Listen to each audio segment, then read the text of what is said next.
আমার আন্তরাষ্ট্রীয় কৃষ্ণ চেতনা সংগ্রহ তরফରୁ ভগବାନ ଆଜି ଏକ ବିଶେଷ ଅବସର ଆମମାନଙ୍କୁ ପ୍ରଦାନ କରାଯାଇଛି ଭଗବାନଙ୍କ କଥା କରିବା ପାଇଁ।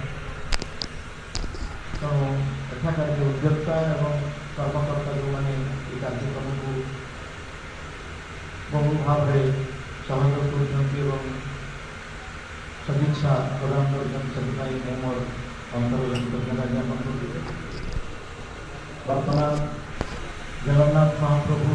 ଆରାମ ମଣ୍ଡପରେ ଅଛନ୍ତି ଗୁଣ୍ଡିଚା ମନ୍ଦିରରେ। ତେଣୁ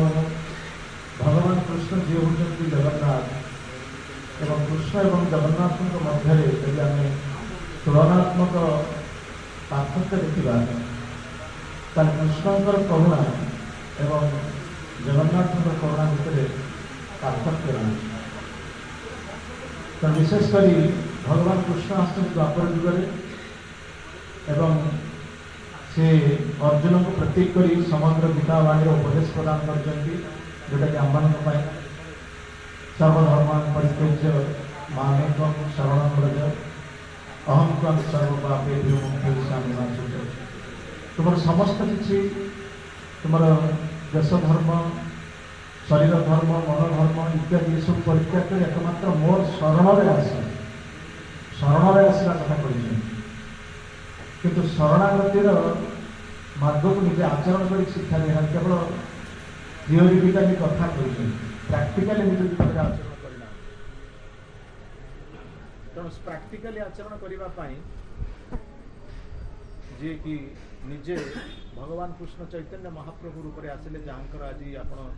ଏଠି ଗୌରନେତାଙ୍କର ବିଗ୍ରହ ପ୍ରତିଷ୍ଠା କରିବେ, ବିଗ୍ରହ ପ୍ରତିଷ୍ଠା କରିବେ, ତାଙ୍କର ଅଭିଷେକ କରାଯିବ। ତେଣୁ ଗୌରନେତା ହେଉଛନ୍ତି ଜଗନ୍ନାଥ ଚୈତନ୍ୟ ମହାପ୍ରଭୁ। ଗୌରନେତା ଯେ କି ଭଗବାନ କୃଷ୍ଣଙ୍କ ଠାରୁ ସେ ଆହୁରି କରୁଣାମୟ ଏବଂ ଚୈତନ୍ୟ ମହାପ୍ରଭୁଙ୍କ ଠାରୁ ଆହୁରି କରୁଣାମୟ ହେଉଛନ୍ତି ଶ୍ରୀ ଜଗନ୍ନାଥ ମହାପ୍ରଭୁ। ଆପଣଙ୍କର ଭଗବାନ କୃଷ୍ଣଙ୍କର ମୁଦ୍ରା, ମହାପ୍ରଭୁଙ୍କର ମୁଦ୍ରା ଏବଂ ଜଗନ୍ନାଥଙ୍କର ମୁଦ୍ରାଙ୍କୁ ଦେଖନ୍ତୁ। ଭଗବାନ କୃଷ୍ଣ ଯେଉଁ ବଂଶୀ ଧାରଣ କରିଛନ୍ତି, ସେ ବଂଶୀ ଧାରଣ କରିଛନ୍ତି, ତାର ଅର୍ଥ ବଂଶୀ ବାଦନ କଲେ, ବଂଶୀ ସ୍ୱର ଦ୍ୱାରା ଭକ୍ତମାନେ ହିଁ ଆକର୍ଷିତ ହେବେ, ଅଭକ୍ତମାନେ ଆକର୍ଷିତ ହେବେନି।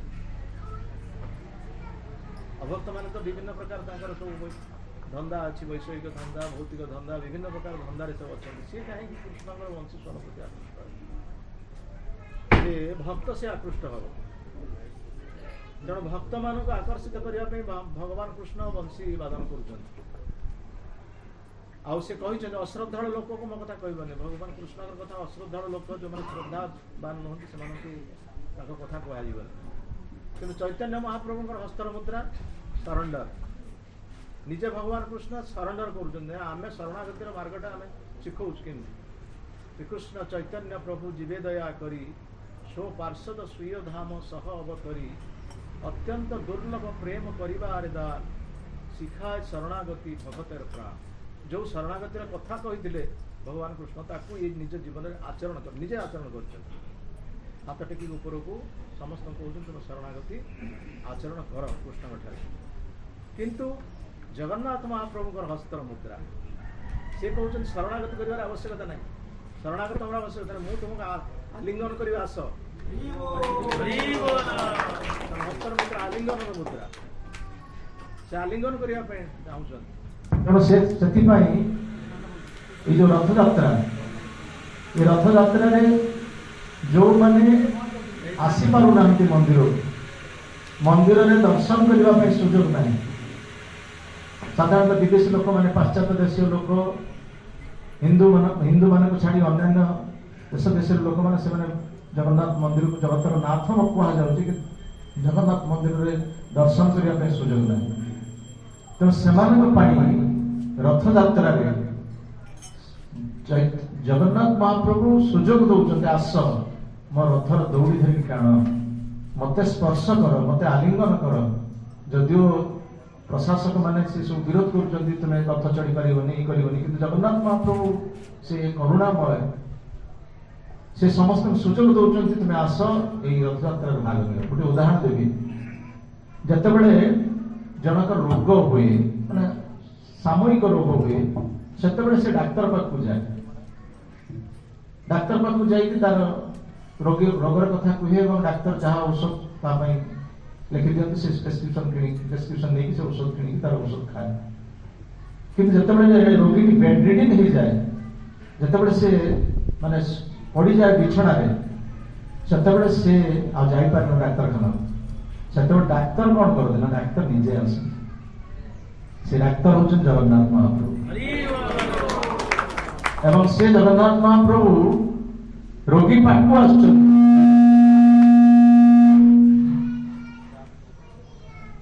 आम मैंने एते भव रोग व्यस्त एते भव रोगी आम मैंने संसार जंजाल एते व्यस्त आम मैंने मंदिर को जापर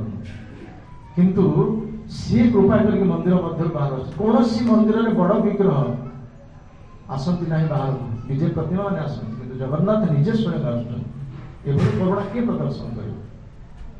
ये गोटे करुणार उदाहरण द्वितीय करुणा हूँ चक्षु जगन्नाथ चक्षु आमर जिते विग्रह सब पूजा पाँच समस्त चक्षु एवं चक्षुर पता अच्छे आखि पता अच्छे एवं विश्राम समय अच्छे किंतु जगन्नाथ महाप्रभु चक्षु एत विराट विराट चक्षु आखिर पता नहीं पता अच्छे तेणु सी निर्निमेष नयन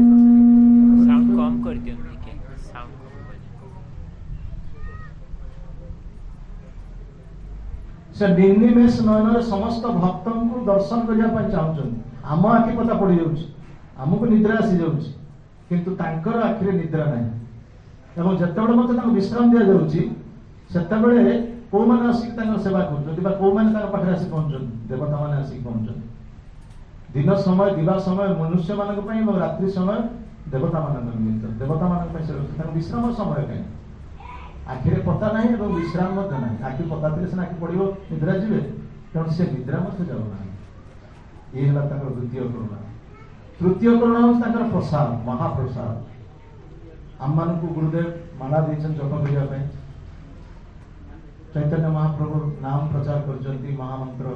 उच्चारण करने समस्त कड़ी जुग जुग धर्म हरि नाम संकीर्तन किंतु महामंत्र जिते आम जप कर बेले बेले आम क्लांति आसी जाऊँ निद्रा आस विशेषकर अन्य समय निद्रा आसुनि कथा कहवाई आम पूरा बाकपटू तुम कथा कहवाई पार्टी एकदम विभ्राम ना बाकुड़ी बाजुनी कथा जपमाला धरला मैंने आसला घुम आसना नहीं किंतु जो जगन्नाथ को महाप्रसाद आसीज हरि बोल जगन्नाथ महाप्रसाद निद्रा भांगी जाऊँगी ना नहीं तेणु से महाप्रसाद रही महात्मा से प्रसंग में गोटे छोटिया कथा कह शास्त्र प्रमाण जे लक्ष्मी नारायण सेवा करती अन्न व्यंजन इत्यादि दिखती सेवा कर सुजोग दिखती लक्ष्मी उच्छिष्ट सेवन करती थे नारायण कहले लक्ष्मी को देख मो उच्छिष्ट किंतु तार जस्ट 2-3 दिन पर नारद महर्षि सी आस पहुंचले कहले मो प्रभुंकर मुझे उच्छिष्ट सेवन करी कारण मु प्रभुंकर नाम गुण कीर्तन करुच्ची तेणु मत से सुजोग पाइबा दरकार मुझे उच्छिष्ट पाइबा दरकार किंतु लक्ष्मी कहले पति मोर मना कर से देवे क्या उच्छिष्ट देवे किंतु नारद महर्षि अड़ी बस ना मोर टे दरकार उच्छिष्ट सेवन करी से लक्ष्मी कह ठीक अच्छे प्रभु को आज कहि से जब राजी हे ग्रहण कर समय नारायण जो प्रसाद सेवन कले से समय लक्ष्मी कहले जे आप प्रिय भक्त नारद महर्षि सी चाहते आप उचित सेवन करने नारद चाहते ठीक अच्छे दब गोटे दिन दब आ मोर अन्यमनस्कतार सुजोग नहीं से प्रसाद दब मु जानी अवस्था दब मुझे अन्यमनस्क थी क्या कथबार्ता करी कि जल सेवन जलपान करी ये समय तुम्हें दब एवं से प्रकार सुजोग को अपेक्षा करते लक्ष्मी देवी और नारद भगवान नारायण अन्यमनस्कतार सुजोग नहीं नारद महर्षि को उच्छिष्ट प्रदान करते लक्ष्मी देवी और नारद महर्षि सेवन करी भाव विपर हो गले नृत्य आरंभ कले नृत्य आरंभ कर कौटी पहुंचे ना कैलाश पर्वत शिवजी पाखे पहुंची गए। शिवजी नारद नृत्य देखिए सी विभो कौन आप आज आनंद नृत्य कर नृत्य करते आम जानू आप नाम गान करते जानू कि आज नृत्य और अन्य दिन नृत्य भितर पार्थक्य अच्छे। नारद महर्षि कहले मु प्रभुंकर आज प्रसाद सेवन कर उच्चिष्ट सेवन कर प्रभुंकर उच्चिष्ट तुम्हें सेवन कल आम कौन सेवन कर आम कौन भक्त नु तुम्हें जो काम कर आम भी से एका काम आम एका काम करवा लोक तेणु तुम्हें पाइब मुझे पाइबी ना आउ कौन अच्छी मुझे शेष कर दी ना थी निश्चित भाव थी देख देखु देखु हाथर गोटे अंगुठी कणिकार गोटे लगी महाप्रसाद अन्न गुटी एवं से अन्नटी को नहीं शिवजी सेवन कले एवं शिवजी ताको सेवन कला सी आनंद नृत्य विभोर एवं तांडव नृत्य आरंभ कर जोटा प्रलय समय नृत्य शिवजी प्रलय समय तांडव नृत्य करते तेणु सी तांडव नृत्य कर पहुंची गले कौटी पार्वती पाखे पार्वती आश्चर्य प्रलय समय तो बर्तमान ये कहीं नृत्य कर पचारे कहीं आप नृत्य कर असमय ना मु मो प्रभुंकर आज प्रसाद सेवन कर पार्वती देवी कहले मु कौन प्रसाद सेवन करें ना आउ कौन अच्छी नारद महर्षि मो अल्प टिके सी कमी खातर मुझे सेवन कर मो ना पार्वती अभिमान कले शिवजी अभिमान कले तुम्हें मो आणिल ना तेणु तुम सहित मोर कथबार्ता ना तुम सहित मोर टिक पड़गला मोर तुम सहित आ किसी कथबार्ता ना पार्वती भगवान को उद्देश्य तपस्या करने को आरंभ कले ध्यान कले ए समय नारायण निजे स्वयं आसी पार्वती के सम्मुख में पहुंची कहले कौन देवी कौन आप आवश्यक ना समस्त प्रसाद सेवन करेंगे आप उच्चिष्ट सेवन करेंगे मु कौन से बंची जाए ठीक अच्छे आम देदेव गोटे थाली दरकार आपदेबू कहले ना ना मोर गोटे थाली मोर आउ पुओ अच्छा दरकार कहले आप दुई पुओ किए गणेश आउ कार्तिक दुई थाली आप गोटे थाली तीन थाली आम देदेव कहले ना ना मोर पण दुई पुओ ये समग्र जगतवासी मो पुओ ये समग्र जगतवासी मोर पुत्र तेणु समस्त दरकार तथास्तु तेणु भगवान जगन्नाथ पाखे प्रथम आसिकी भोग लगे तापर कौटी जाए विमला विमला जी किए दुर्गा दुर्गा देवी पार्वती देवी तेणु पाखे भोग लगी सारा हुए महाप्रसाद तापर जाए कौटी ना आनंद बजार ये हूँ महाप्रसाद प्रभु तेणु जगन्नाथ महाप्रभु जे पतित पावन ताकर गोटे नाम हूँ पतित पावन से पतित पावन नाम कहीं से संपर्क में आम कि शुणा जगन्नाथ संपर्क में अन्य पुराण मानक वर्णना ना गीता भागवत इत्यादि एत वर्णना ना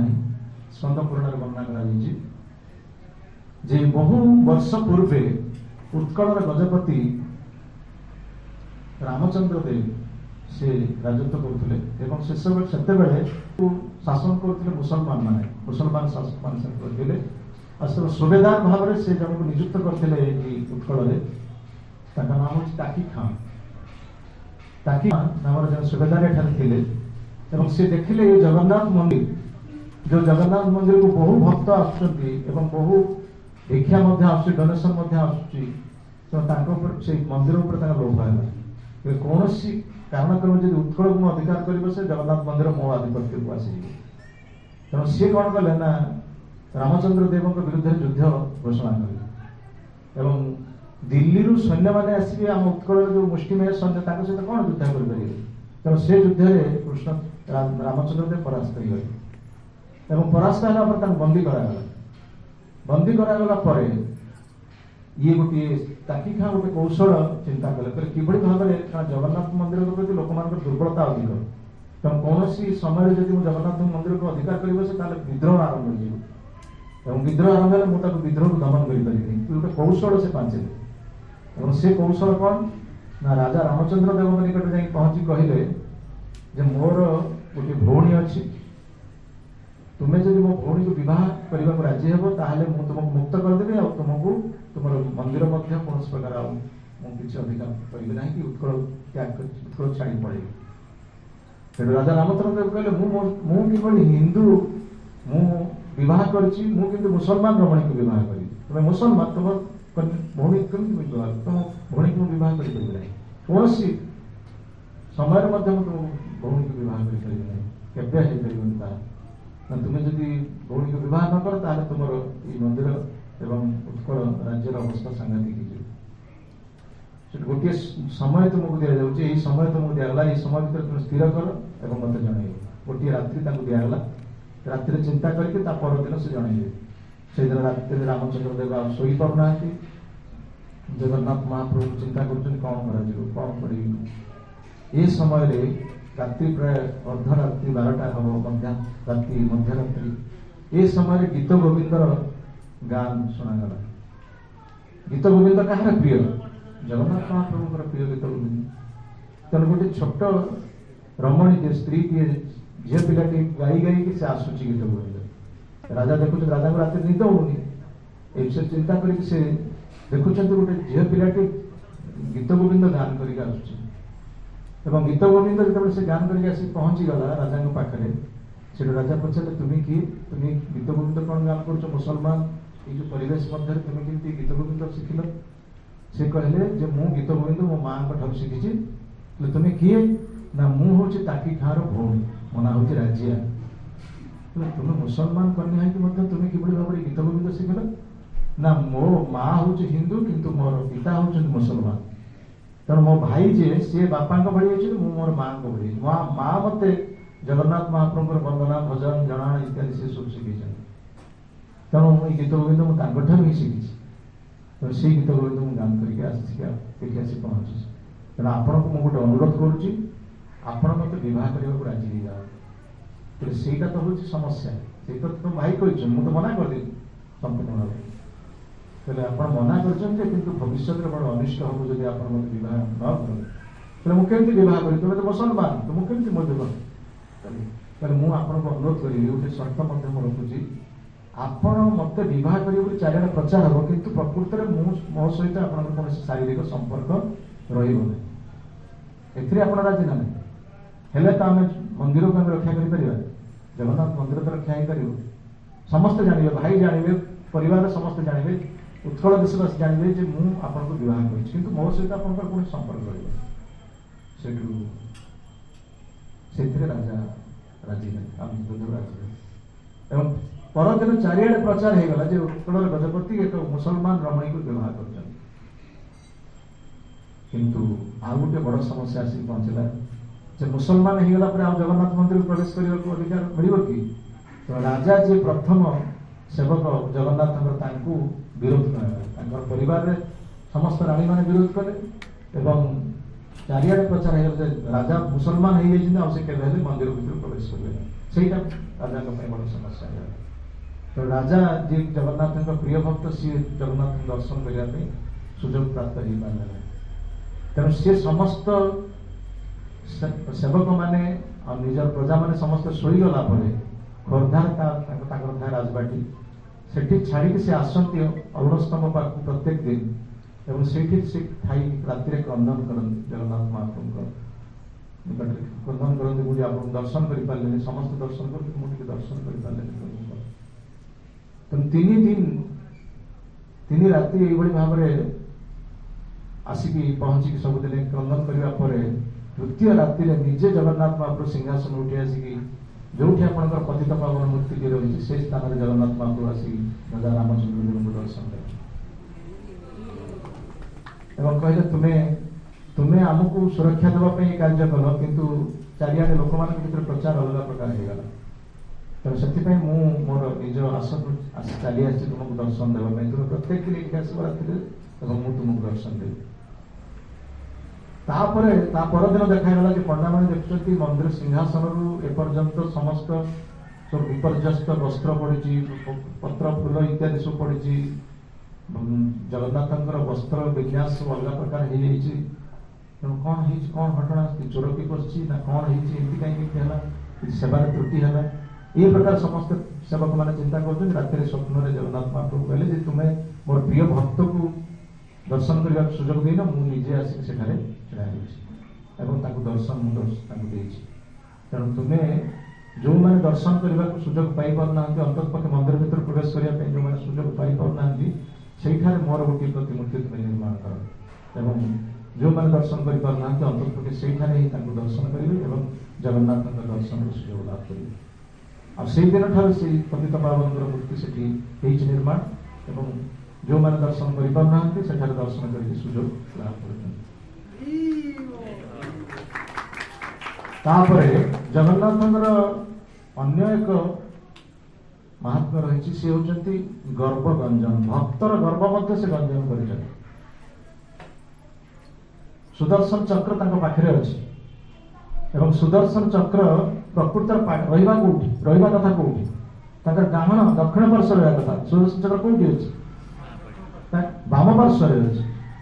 सुदर्शन चक्र दक्षिण पार्श्व नहीं बाम पार्श्व पुणी चक्रटा चक्राकृति नुह दंडाकृति दंड भली जो गोटे रही चक्राकृति ना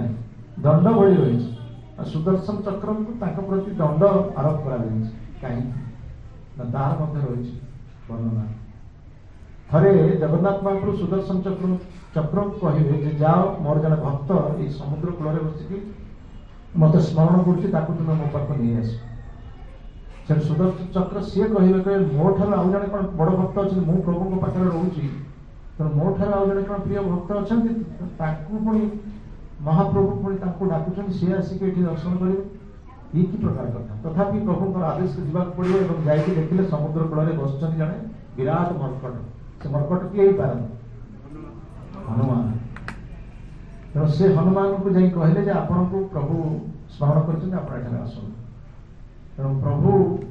आज्ञा पाई सागे सागे हनुमान आसिक पहुंची गले जगन्नाथ मंदिर सम्मुखें एवं सम्मुखें चारिटी द्वार अच्छे जगन्नाथ मंदिर पूर्व द्वार पश्चिम द्वार उत्तर द्वार और दक्षिण द्वार चतुर्पार्श्व जावाई चेष्टा कर चक्र गोटे आबद्ध कर चक्र पशे मंदिर भर चक्र डाकिक आसे कि पूरे देना मंदिर कौन प्रकार चाहूना जगन्नाथ पाक आसतु बोली सब द्वार गला बेलू चक्र प्रतिबंधक सृष्टि कर स्मरण कले हनुमान स्मरण कले जगन्नाथ महाप्रभु आप मत स्मरण कले कि मुझे चतुर्पार्श्व चारिटी द्वार पटे गला बेलू चक्र मत छाड़ी दो भर से जगन्नाथ महाप्रभु कहे तुम्हें इतने शक्तिशाली त्रेता जुगर एत बड़ बड़ असुर को तुम मारिच हिमालय पर्वत टेकिक नहीं आसिले जो विशल्य करणी जी लक्ष्मण शक्तिभेद दूर कल केते बड़ बड़ कार्य तुम कर साधारण चक्र तुमको प्रतिबंधक सृष्टि कर तुम्हें कौन प्रकार भाव नियंत्रण कर पारना कहले आज्ञा आपणकर आदेश दरकार आपण आदेश पाइले ये चक्र कौन केते चक्र को मुझे नियंत्रण कर जिते बड़े महाप्रभु आदेश मिलगला से सांगे सांगे हनुमान चारिटी हाथ हो गला चारिटी हाथ चारिटी चक्र को धरने धरने जाकि महाप्रभु निकट पहुंचे आपण मैंने बहुत पूर्व देखी पूर्व पश्चिम उत्तर द्वार में गोटे हनुमान मूर्ति थी बहुत पूर्व आम से छोट पिला आपके देखिए से हनुमान एक विराट मूर्ति से से चारिटी हाथ था और चारिटी हाथ चारिटी चक्र था से मूर्ति बर्तमान ना से भांगी गले भांगी रुचि गले बर्तमान से मूर्ति अच्छी ना उत्तर द्वार से चारिटी चक्र धरी जो जगन्नाथ महाप्रभु निकट आसी पहुंची गले से निजे सुदर्शन चक्र मुंड तौर पुति बस महाप्रभु कहले देख मो भक्त को तुम्हें आमंत्रण कर मुझे तुम्हें डाकिल कि तुम्हें प्रतिबंधक सृष्टि कर तुम भर गर्व हो तेणु तुम्हें एठार रहा उपयुक्त नुह ताले मुझे कौटी रही ना मु तुमको जो स्थान रखी बर्तमान तुम स्थान परिवर्तन तुम दक्षिण पार्श्व रोकल बर्तमान तुम्हें बाम पार्श्व रही तुम से चक्र आकृति रही तुम से दंड दंड दंड भली रही आज्ञा मोर भूल मत अपराध मोर अपराध मत क्षमा कर कार्य करेंगे यही प्रकार भाव चक्र बहुत अनुनय विनय है कहले ठीक अच्छे तुम स्थान आम निरूपण कलु तुम्हें रही मंदिर उपरी भाग में नीलचक्र से नीलचक्र को जो मैंने दर्शन करेंगे से महाप्रभु के दर्शन लाभ सुजोग प्राप्त है तेणु चैतन्य महाप्रभु जो आसी पहुंचल चंदनपुर से नीलचक्र को प्रथम दर्शन करी भाव विभोर हो गले से दौड़ी दौड़ी आसिकी मंदिर भर प्रवेश कर प्रथम से नीलचक्र को दर्शन कर से नीलचक्र होती भगवान से चक्र सुदर्शन चक्र तेणु ये हूँ गर्भ गंजन नाना आहुरी मध्य भक्तଙ୍କର वर्णना रही रामानुजाचार्य जी कि आम श्री संप्रदाय आचार्य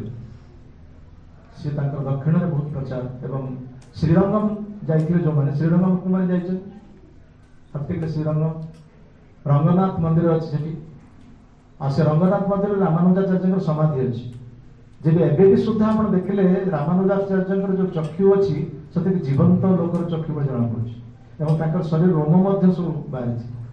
आ रामानुजाचार्य से मंदिर से प्रतिष्ठा करते से रंगनाथ मंदिर से रामानुजाचार्य आसते पुरुषोत्तम धाम एवं तांकर से देखिले जो पूरी जगन्नाथ मंदिर जो सेवा पूजा इत्यादि देखिले से कारण दक्षिण ब्राह्मण मैंने बहुत निष्ठापर ब्राह्मण एवं से बहुत सुंदर भाव श्लोक उच्चारण करते नियम निष्ठा बहुत कड़ाकड़ी दक्षिण में एवं रामानुजाचार्य देखिले मंदिर नियम गुड़ा ठीक भाव कार्यकारी होनी पंडा मैंने केतबेले मंगल आरती तो गोटे समय कले कौ समय दर्शन कौन किसी समय किसी ठीक नहीं केतबेले भोग लगुच केतबेले परिवर्तन कौन किसी सेवा पूजार समय ठीक नहीं तेणु से गजपति सहित परामर्श कर चिंता कले जे कौन प्रकार भाव में आपण ये नियम निर्घंट को परिवर्तन करा गोटे स्थिरीकृत नियम कर मंदिर मानक प्रत्येक दिन सकाल 4:30 मंगल आरती 7:30 दर्शन आरती 7:45 गुरु पूजा 8टार भागवत क्लास जमी निर्दिष्ट करा ठीक से भाव में जगन्नाथ मंदिर नियम से निर्दिष्ट कर गजपति महाराज राजी है कहले हाँ आप जहाँ कहते ठीक बर्तमान से तालिका प्रस्तुत करा कौ समय कौन आरती कौ समय भोग लगे तालिका प्रस्तुत कर दिगला एवं तालिका प्रस्तुत करदेला माने आसंता काली से तालिका अनुसार सब सेवा कार्य हम रामानुजाचार्य अच्छा राति शयन कर विश्राम स्थान में परदिन सकाल उठी देखला बेलू से स्थान से ना रामानुजाचार्य बहुत दूर में कौटी ना श्रीकाकुलम को मैंने जाइए श्रीकाकुलम से अच्छी आम कूर्म मंदिर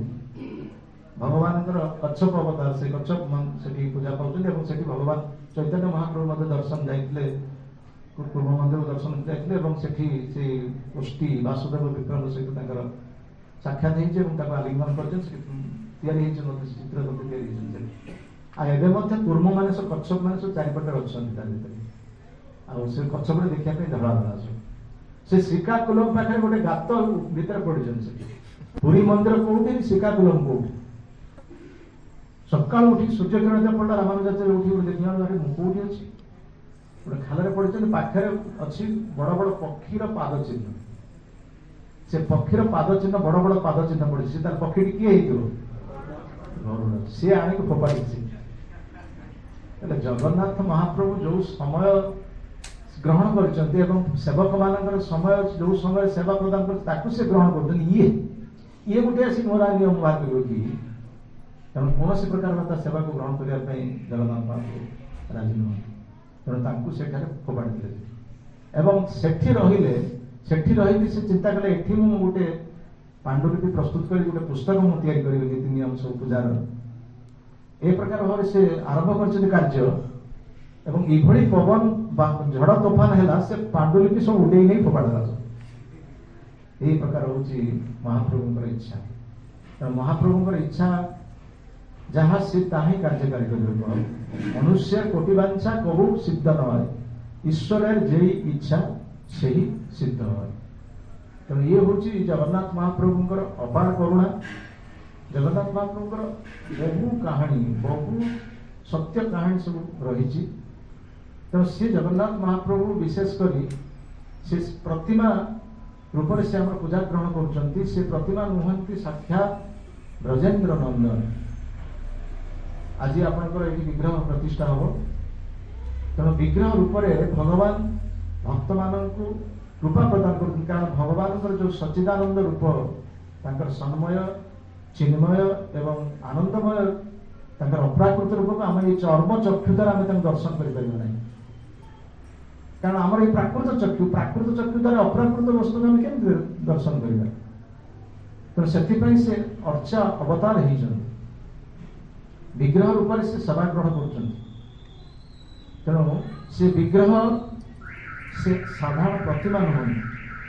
पद्म पुराण वर्णना करा विग्रह 8 प्रकार भाव से सेवा ग्रहण कर अर्चे शिलाधीशु पुरुष नरमती वैष्णव जाति बुद्धि सपासन शैली दारुमयी लेहा लेपा लेखा च सैकती मनमयी मणिमयी प्रतिमा अष्टविधा स्फुटा से विग्रह शैली पत्थर द्वारा निर्मित हो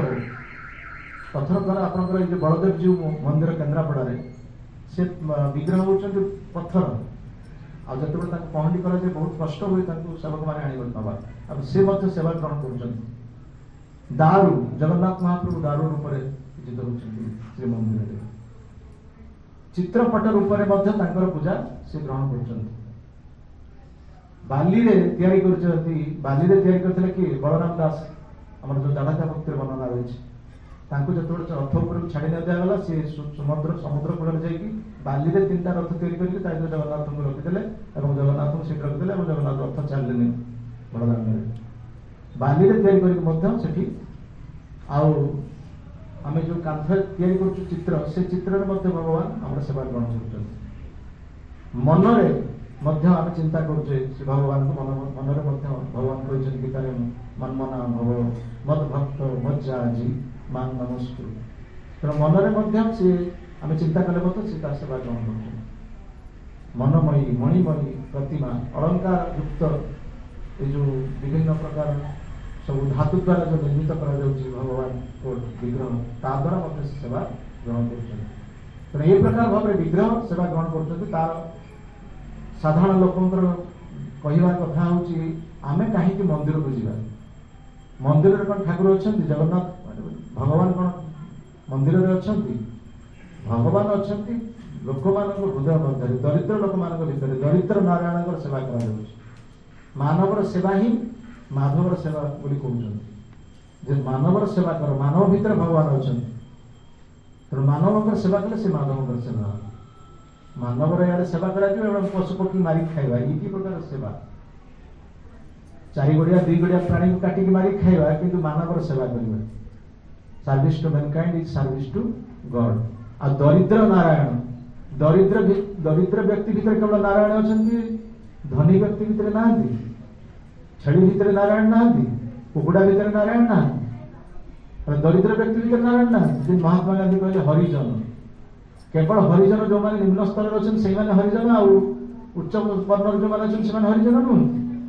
अरे हरिजन तो समस्ते भगवान को संतान समस्ते गीतार भगवान कहले ममेमांस जीव लोक जीव भूत सनातन जीवात्मा शाश्वत भाव भगवान का अंश सर्वजोनि सुकौन्तेय मूर्तेय संभवन्ते जा तासां ब्रह्म महज्जनी अहम बीज पिता भगवान कहले समस्त बीज प्रदान करें तेणु केवल यही केतेक मुष्टिमय लोक से भगवान लोक आने भगवान लोक नुह यीशु कि प्रकार तो से मंदिर जावाई बारण कर मंदिर को जाना लोक मान सेवा कर किंतु से प्रतिमा नुह साक्षात ब्रजेन्द्र नंदन से साधारण प्रतिमा नुहति एवं साक्षात से भगवान से भक्तर सेवा ग्रहण कर भक्त कि भाव में विश्राम दब भक्त भोग अर्पण कर भक्त आरती प्रदान कर सी अपेक्षा कर लोक मान भर कथा हुए जदि से भगवान ताहले कहीं मंदिर चोरी अलंकार इत्यादि कहीं लोक मैंने चोर मान चोरी कर नहीं सी कहीं रक्षा कर पारना से मंदिर अच्छे से रक्षा कर कथा से कहीं रक्षा करना अरे सी पूरा दायित्व देते भक्त को भक्त जब आसिक चाबिटी पकड़ मंदिर पड़े मंदिर कहीं रही चोर तो आस चोरी कर जो भक्त कहीं रही सुरक्षा दायित्व से भक्त को भक्त जब जगन्नाथ सुरक्षा नने विग्रह सुरक्षा नने ताहले तो सी आम कहीं आम जा पड़े आम ये रही तेणु मंदिर में भक्त रे भक्त मान सुरक्षा ग्रहण करेंगे भक्त सेवा पूजा करेंगे किंतु साधारण मंदिर गाँव मान मंदिर मान मंदिर सब चोरी हो कहीं मंदिर किए रोना चाबी पकड़ मंदिर चल जाऊँ रात दिन बेला पूजा करेंगे फुल टी दे बस चलिए तेणु से मंदिर तो चोरी निश्चित भाव में हम आम जो सुरक्षा दायित्व न ग्रहण न करवा भगवान तो आमको देते दायित्व सुरक्षा देवाई कि आम सुरक्षा नबानी सुरक्षा देवानी कौन हम आम रहा कहीं ତେଣୁ ସେ ପ୍ରକାର ଭାବରେ ପ୍ରତିମା ସେ ନୁହନ୍ତି, ସେ ହେଉଛନ୍ତି ସାକ୍ଷାତ ବ୍ରଜେନ୍ଦ୍ର ନନ୍ଦନ। ତେଣୁ ଇଏ ବହୁ ଜଗନ୍ନାଥଙ୍କର ତ ବହୁ ରହିଛି ବର୍ଣ୍ଣନା। ଆମେ 3ଟି ବର୍ଣ୍ଣନା ଦେବା। ସାକ୍ଷୀ ଗୋପାଳ ପାଖରେ ଅଛନ୍ତି। ସେ ଗୋପାଳ କ'ଣ ଏଠିକାର ବିଗ୍ରହ? ସେ ଆସିଛନ୍ତି ବୃନ୍ଦାବନରୁ ଚାଲି ଚାଲି ଏବଂ ଭକ୍ତ ପାଇଁ ସାକ୍ଷୀ ଦେବା ପାଇଁ ସେ ଆସିଛନ୍ତି। 2 ବ୍ରାହ୍ମଣ ବିପ୍ର, ବୃଦ୍ଧ ବ୍ରାହ୍ମଣ ଆଉ ଯୁବକ ବ୍ରାହ୍ମଣ ଭିତରେ ତାଙ୍କର ଯାଇଥିଲେ ବୃନ୍ଦାବନ। ସେ ସବୁ ବିଷୟ ଜାଣିଛନ୍ତି ଆପଣ ବହୁତ ଥର ଆମର ସାକ୍ଷୀ ଗୋପାଳ ନାଟକ ହେଇଛି, ଆପଣ ଦେଖିଥିବେ। ତେଣୁ ସେ ଯୁବକ ବିପ୍ରର ସାକ୍ଷୀ ଦେବା ପାଇଁ ସେ ଆସିଛନ୍ତି ବୃନ୍ଦାବନରୁ ଚାଲି ଚାଲିକି ଏବଂ ସାକ୍ଷ୍ୟ ପ୍ରମାଣ ଦେଇଛନ୍ତି। ସେ ହେଉଛନ୍ତି ସାକ୍ଷୀ ଗୋପାଳ, ତାଙ୍କ ନାମ ସାକ୍ଷୀ ଗୋପାଳ ହେଇଛି। ସେଇଭଳି ଭାବରେ ଭକ୍ତ ପାଇଁ କ୍ଷୀର ଚୋରି କରିଛନ୍ତି ଭଗବାନ, ସେ ହେଲେ କ୍ଷୀର ଚୋରା ଗୋପୀନାଥ। ତାଙ୍କ ଚୋର ନାମ ହେଇଗଲା, ଚୋର ହେଇଗଲା। ସେ ଭକ୍ତଙ୍କର ନାମ କ'ଣ? ଯାହାଙ୍କ ପାଇଁ କ୍ଷୀର ଚୋରି କଲେ? ମାଧବେନ୍ଦ୍ର ପୁରୀ। ବର୍ତ୍ତମାନ ଆପଣ ଜାଣିଛନ୍ତି ସେ କୋଉ ସ୍ଥାନ? ସେଟା ରେମୁଣା। ରେମୁଣାରେ ଭଗବାନ ଭକ୍ତ ପାଇଁ କ୍ଷୀର ଚୋରି କଲେ, ସେଥିପାଇଁ କ୍ଷୀର ଚୋରା ନାମ ହେଲା। ଏବଂ ସେଇ ପୁରୁଷୋତ୍ତମ ଧାମରେ ସ୍ୱର୍ଗଦ୍ୱାର ପାଖରେ ଆଉ ଟିକେ ଆଗକୁ ଗଲେ ଆପଣ ଦେଖିବେ ତୋଟା ଗୋପୀନାଥ। ସେ ଗୋପୀନାଥ ଦଣ୍ଡାୟମାନ ବିଗ୍ରହ, ସେ ପୁଣି ବସି ଯାଇଛନ୍ତି। କୌଣସି ମନ୍ଦିରରେ କୃଷ୍ଣଙ୍କର ବସିବାର ବିଗ୍ରହ ଦେଖିବାକୁ ମିଳିବ ନାହିଁ, କିନ୍ତୁ ସେ ଗୋଟିଏ ସ୍ଥାନ ଯୋଉ ସ୍ଥାନରେ ଭଗବାନ ବସି ଯାଇଛନ୍ତି। କାହିଁକି? ଭକ୍ତଙ୍କୁ ଆନନ୍ଦ ଦେବା ପାଇଁ। ସେ ବିଗ୍ରହ ସେବା ପୂଜା ଦାୟିତ୍ୱ କିଏ ନେଇଥିଲେ? ଗଦାଧର ପଣ୍ଡିତ ଏବଂ ମହାପ୍ରଭୁଙ୍କର ଅନ୍ତରଙ୍ଗ ପାର୍ଷଦ ତାଙ୍କୁ ଦାୟିତ୍ୱ ଦେଇଥିଲେ ସେ ଗୋଟା ଗୋପୀନାଥଙ୍କର ସେବା ପୂଜାର ଦାୟିତ୍ୱ। କିନ୍ତୁ ମହାପ୍ରଭୁଙ୍କର ଅପ୍ରକଟ ପରେ, ଚୈତନ୍ୟ ମହାପ୍ରଭୁଙ୍କ ଅପ୍ରକଟ ପରେ ଯେତେବେଳେ ଗଦାଧର ପଣ୍ଡିତ, ସେତେବେଳେ ବହୁତ ବିଚ୍ଛେଦ, ତାଙ୍କର ବିଚ୍ଛେଦରେ ଗୃହମାନ ହେଇଗଲେ। ଯଦିଓ ତାଙ୍କର ବୟସ କମ୍, ତଥାପି ମଧ୍ୟ ସେ ତାଙ୍କ ଚିନ୍ତାରେ, ମହାପ୍ରଭୁଙ୍କ ଚିନ୍ତାରେ ଅତ୍ୟନ୍ତ ମ୍ରିୟମାଣ ହେଇକି ତାଙ୍କର ଅଣ୍ଟା ବାକିଗଲା ଏବଂ ଏତେ ବଡ଼ ବିଗ୍ରହ, ଗୋଟା ଗୋପୀନାଥ ବିଗ୍ରହ ସେ ସେବା କରିପାରିଲେ ନାହିଁ। ତେଣୁ ସେ ବଡ଼ ଚିନ୍ତା କଲେ ଯେ ମୁଁ ପ୍ରଭୁଙ୍କର ସେବା କରିପାରୁନି, ତାଙ୍କୁ ପୁଷ୍ପମାଲ୍ୟ ମୁଁ ଅର୍ପଣ କରିପାରୁନି, ମୋର ସେବାରେ ତ୍ରୁଟି ହେଉଛି, ମୋର ଅପରାଧ ହେଉଛି, ମୁଁ କେମିତି ଭାବରେ ଏ ଅପରାଧରୁ ମୁକ୍ତ ହେବି। এই କଥା ଚିନ୍ତା କରିଥିଲେ। ରାତିରେ ସେ ଶୟନ କରିଛନ୍ତି। ସ୍ୱପ୍ନରେ ସେ ଦେଖିଲେ ଯେ ଗୋପୀନାଥ କହିଛନ୍ତି ଯେ ତୁମେ ଆଉ କାଲିଠାରୁ ମୋତେ ଆଉ ଚିନ୍ତା କରିବନି ଯେ ମୁଁ କେମିତି ସେବା ପୂଜା କରିବି, ମୁଁ ତୁମରି ପାଇଁ ଆଜି ସିଂହାସନରେ ବସିଯାଇଛି। ଏବଂ ସତକୁ ସତ ପରଦିନ ଦେଖିଲା ବେଳକୁ ଗୋପୀନାଥ ବସି ଯାଇଛନ୍ତି ସିଂହାସନରେ ଏବଂ ରାଧାରାଣୀଙ୍କର ସେଠି ବିଗ୍ରହ ରହିଛନ୍ତି। କିନ୍ତୁ ରାଧାରାଣୀଙ୍କର ବିଗ୍ରହ ସେଠି ତାଙ୍କର ବର୍ଣ୍ଣ କ'ଣ ହେଇଛି? କଳା ହେଇଛି। କାହିଁକି କଳା ହେଇଛି? ନା ରାଧାରାଣୀ ସର୍ବଦା କୃଷ୍ଣଙ୍କୁ ହିଁ ଚିନ୍ତା କରିଛନ୍ତି। ଚିନ୍ତା କରି କରି ତାଙ୍କର ଶରୀର ମଧ୍ୟ କଳା ହେଇଛି। ଏବଂ ସେଇ ପ୍ରତିମା ବା ବିଗ୍ରହ ସେ ହେଉଛନ୍ତି ସାକ୍ଷାତ ଭଗବାନ। ତେଣୁ ସିଏ କିଭଳି ଭାବରେ ଆମେ ତାକୁ କହିବା ଯେ ଶିଳା, ସେଇ ଧାତୁ, ସେଇ ଧାତୁ, ଆମେ କାହିଁକି ସେଠିକି ଯିବା? ଆମର କ'ଣ ଅଛି ଦରକାର? କ'ଣ ଯାହାର ସମୟ ନଷ୍ଟ କରିବାର ଅଛି ସେ ସ୍ଥାନକୁ ଯିବା ଦରକାର। କିନ୍ତୁ ସିଏ ସାଧାରଣ ପ୍ରତିମା ନୁହେଁ, ସିଏ ହେଉଛନ୍ତି ବିଗ୍ରହ। ଆମେ ଯଦି ତାଙ୍କର ସେବା ପୂଜା କରିବା, ସେ ସାକ୍ଷାତ ଆମର ସେବା ଗ୍ରହଣ କରିବେ ଏବଂ କୃପା ପ୍ରଦାନ କରିବେ। ଯଦି ଆମେ ସେବା ପୂଜା ନ କରିବା, ତାଙ୍କର ଠିକ୍ ଭାବରେ ସେବା ପୂଜା ନିର୍ଦ୍ଦିଷ୍ଟ ଭାବରେ ନ କରିବା, ତାହେଲେ ସେ ବିଗ୍ରହ ନୁହେଁ, ସେ ଗଳଗ୍ରହ ହେଇଯିବ। ଆମର ସାଧାରଣତଃ ଯେଉଁମାନେ ସବୁ ବିଗ୍ରହ ପୂଜା କରୁଛନ୍ତି ଘରେ, ସେମାନେ ଯେତେବେଳେ ବାହାରକୁ ଯାଉଛନ୍ତି ସେତେବେଳେ ସେ ଚିନ୍ତା କରୁଛନ୍ତି ଆମେ କୋଉଠିକି ଦେବା ବିଗ୍ରହ? ମନ୍ଦିରରେ ନେଇକି ଦେଇ ଦେଉଛନ୍ତି। ବିଗ୍ରହ ମନ୍ଦିରରେ ହିଁ ପୂଜା ହେଉଛି। ସେ ବ୍ରାହ୍ମଣ ଯେ ମନ୍ଦିରରେ ଆମର ପୂଜାରୀ ସେ ପୂଜା କରୁଛନ୍ତି, ତାଙ୍କ ଉପରେ ଆହୁରି ଗୋଟେ ବଡ଼ ହେଇଗଲା। ଆମର ତ ସେ ମନ୍ଦିରରେ ବଡ଼ ବଡ଼ ବିଗ୍ରହ ଅଛନ୍ତି, ସେ ପୁଣି ଇଏ ବିଗ୍ରହ ଦେଇଦେବେ, ସିଏ ପୁଣି ଅଧିକା ବଡ଼ ହେଇଯିବ। କିନ୍ତୁ ଆମେ ବହୁତ ଦେଖିଛେ ଭକ୍ତମାନେ, ସେମାନେ ସବୁ ଯାଆନ୍ତି ବାହାରକୁ, ତାଙ୍କର ବିଗ୍ରହକୁ ସେମାନେ ସାଙ୍ଗରେ ନେଇକି ଯାଆନ୍ତି। ତାଙ୍କର ରଖିଥିବେ, ବାକ୍ସ ରଖିଥିବେ କିମ୍ବା ବେକରେ ପକେଇଥିବେ ଛୋଟ ବାକ୍ସ, ସେଥିରେ ଗୌରନିତାଇ ବିଗ୍ରହ ଥିବ କିମ୍ବା ଗୋପାଳଙ୍କର ବିଗ୍ରହ ଥିବ କି ରାଧାକୃଷ୍ଣଙ୍କର ବିଗ୍ରହ ଥିବ। ସବୁ ସ୍ଥାନକୁ ସେମାନେ ନେଇଯାଆନ୍ତି ଏବଂ ଭୋଗ ଫୋଗ ସବୁ ପ୍ରଦାନ କରନ୍ତି, ତ ବିଶ୍ରାମ ଦିଅନ୍ତି, ସବୁ ସେଭଳି ଭାବରେ କରନ୍ତି। କିନ୍ତୁ ଆମେ ଦେଖୁ ଭକ୍ତମାନେ, ବହୁତ ଭକ୍ତମାନେ ପୂଜା କରନ୍ତି, କିନ୍ତୁ ଯେତେବେଳେ ବାହାରକୁ ଯିବେ ତୀର୍ଥସ୍ଥାନକୁ, ବିଗ୍ରହ ମନ୍ଦିରକୁ ଦେଇଦେବେ, ନହେଲେ କାହା ଘରେ ନେଇକି ଦେଇ ଆସିବେ। ଏ ପ୍ରକାର ଉଚିତ ନୁହଁ। ଆମେ ସେବା କରୁଛେ, ତାଙ୍କୁ ଆମେ ଯେମିତି ଭାବରେ ସେବା କରିବା, ଅନ୍ୟମାନେ କ'ଣ ଠିକ୍ ସେବା ସେଭଳି ଭାବରେ କରିପାରିବେ? ତେଣୁ ଆମେ ବିଗ୍ରହ ଯେତେବେଳେ ପ୍ରତିଷ୍ଠା କରାଯାଉଛି, ସେତେବେଳେ ତାଙ୍କର ସେବା ପୂଜା ଆମେ ଚିନ୍ତା କରିବା ଦରକାର। ଏଇ ଭାବରେ ଆମେ ସେବା ପୂଜା କରିପାରିବା କି? ତାହେଲେ ବିଗ୍ରହ ଆମେ ରଖିବା, ନହେଲେ ତ ଆମେ ଫଟୋ ପୂଜା କରିବା ଦରକାର। ଏ ପ୍ରକାର ଭାବରେ ବିଗ୍ରହ ମନ୍ଦିରରେ ପୂଜିତ ହେବା ଉଚିତ ଏବଂ ତାହା ଉଦାହରଣ ହେଇକି ରହିବା ଉଚିତ, କିନ୍ତୁ ଠିକ୍ ଭାବରେ ସେବା ପୂଜା କରିବା ଉଚିତ। ଏବଂ ଜଗନ୍ନାଥ ମହାପ୍ରଭୁଙ୍କର ବହୁତ କାହାଣୀ ରହିଛି, ବହୁତ ରହିଛି। ମୁଁ ବର୍ତ୍ତମାନ ଅନୁରୋଧ କରିବି ଆମର ଅକ୍ଷୟ ପ୍ରଭୁ, ଯିଏକି ବିଭିନ୍ନ ସ୍ଥାନରେ ଗୀତା ଭାଗବତର ବାଣୀ ପ୍ରଚାର କରୁଛନ୍ତି ଏବଂ ସମସ୍ତ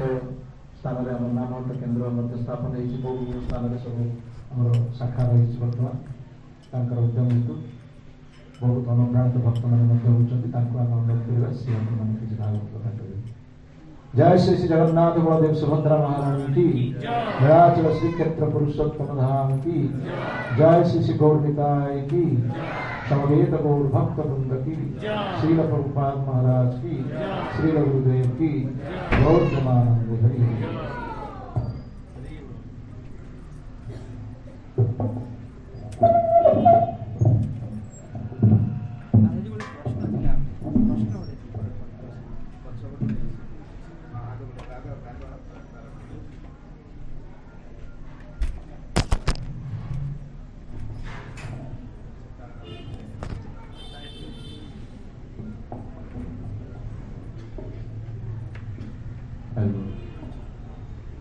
ओम ज्ञानतिमिरान्धस्य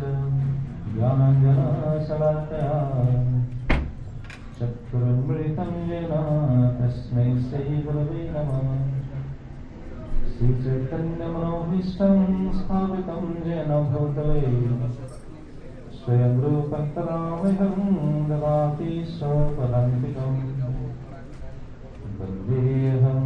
श्रीगुरो श्रीयुतपदकमलं श्रीगुरुन् वैष्णवांश श्रीरूपं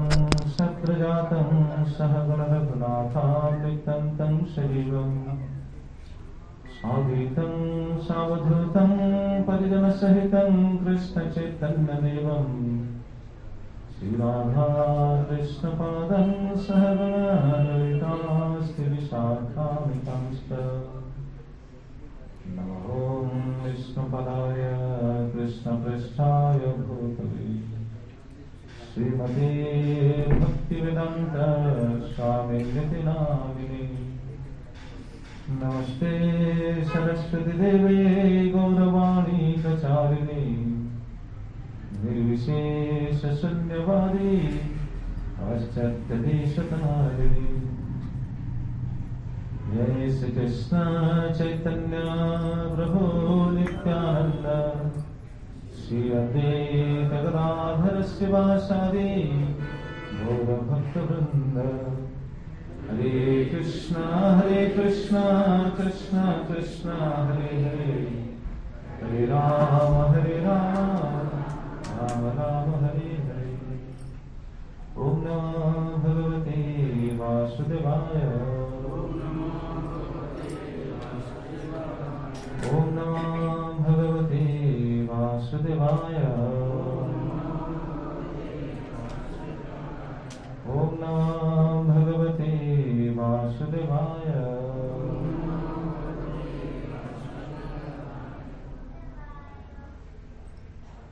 हरे कृष्ण।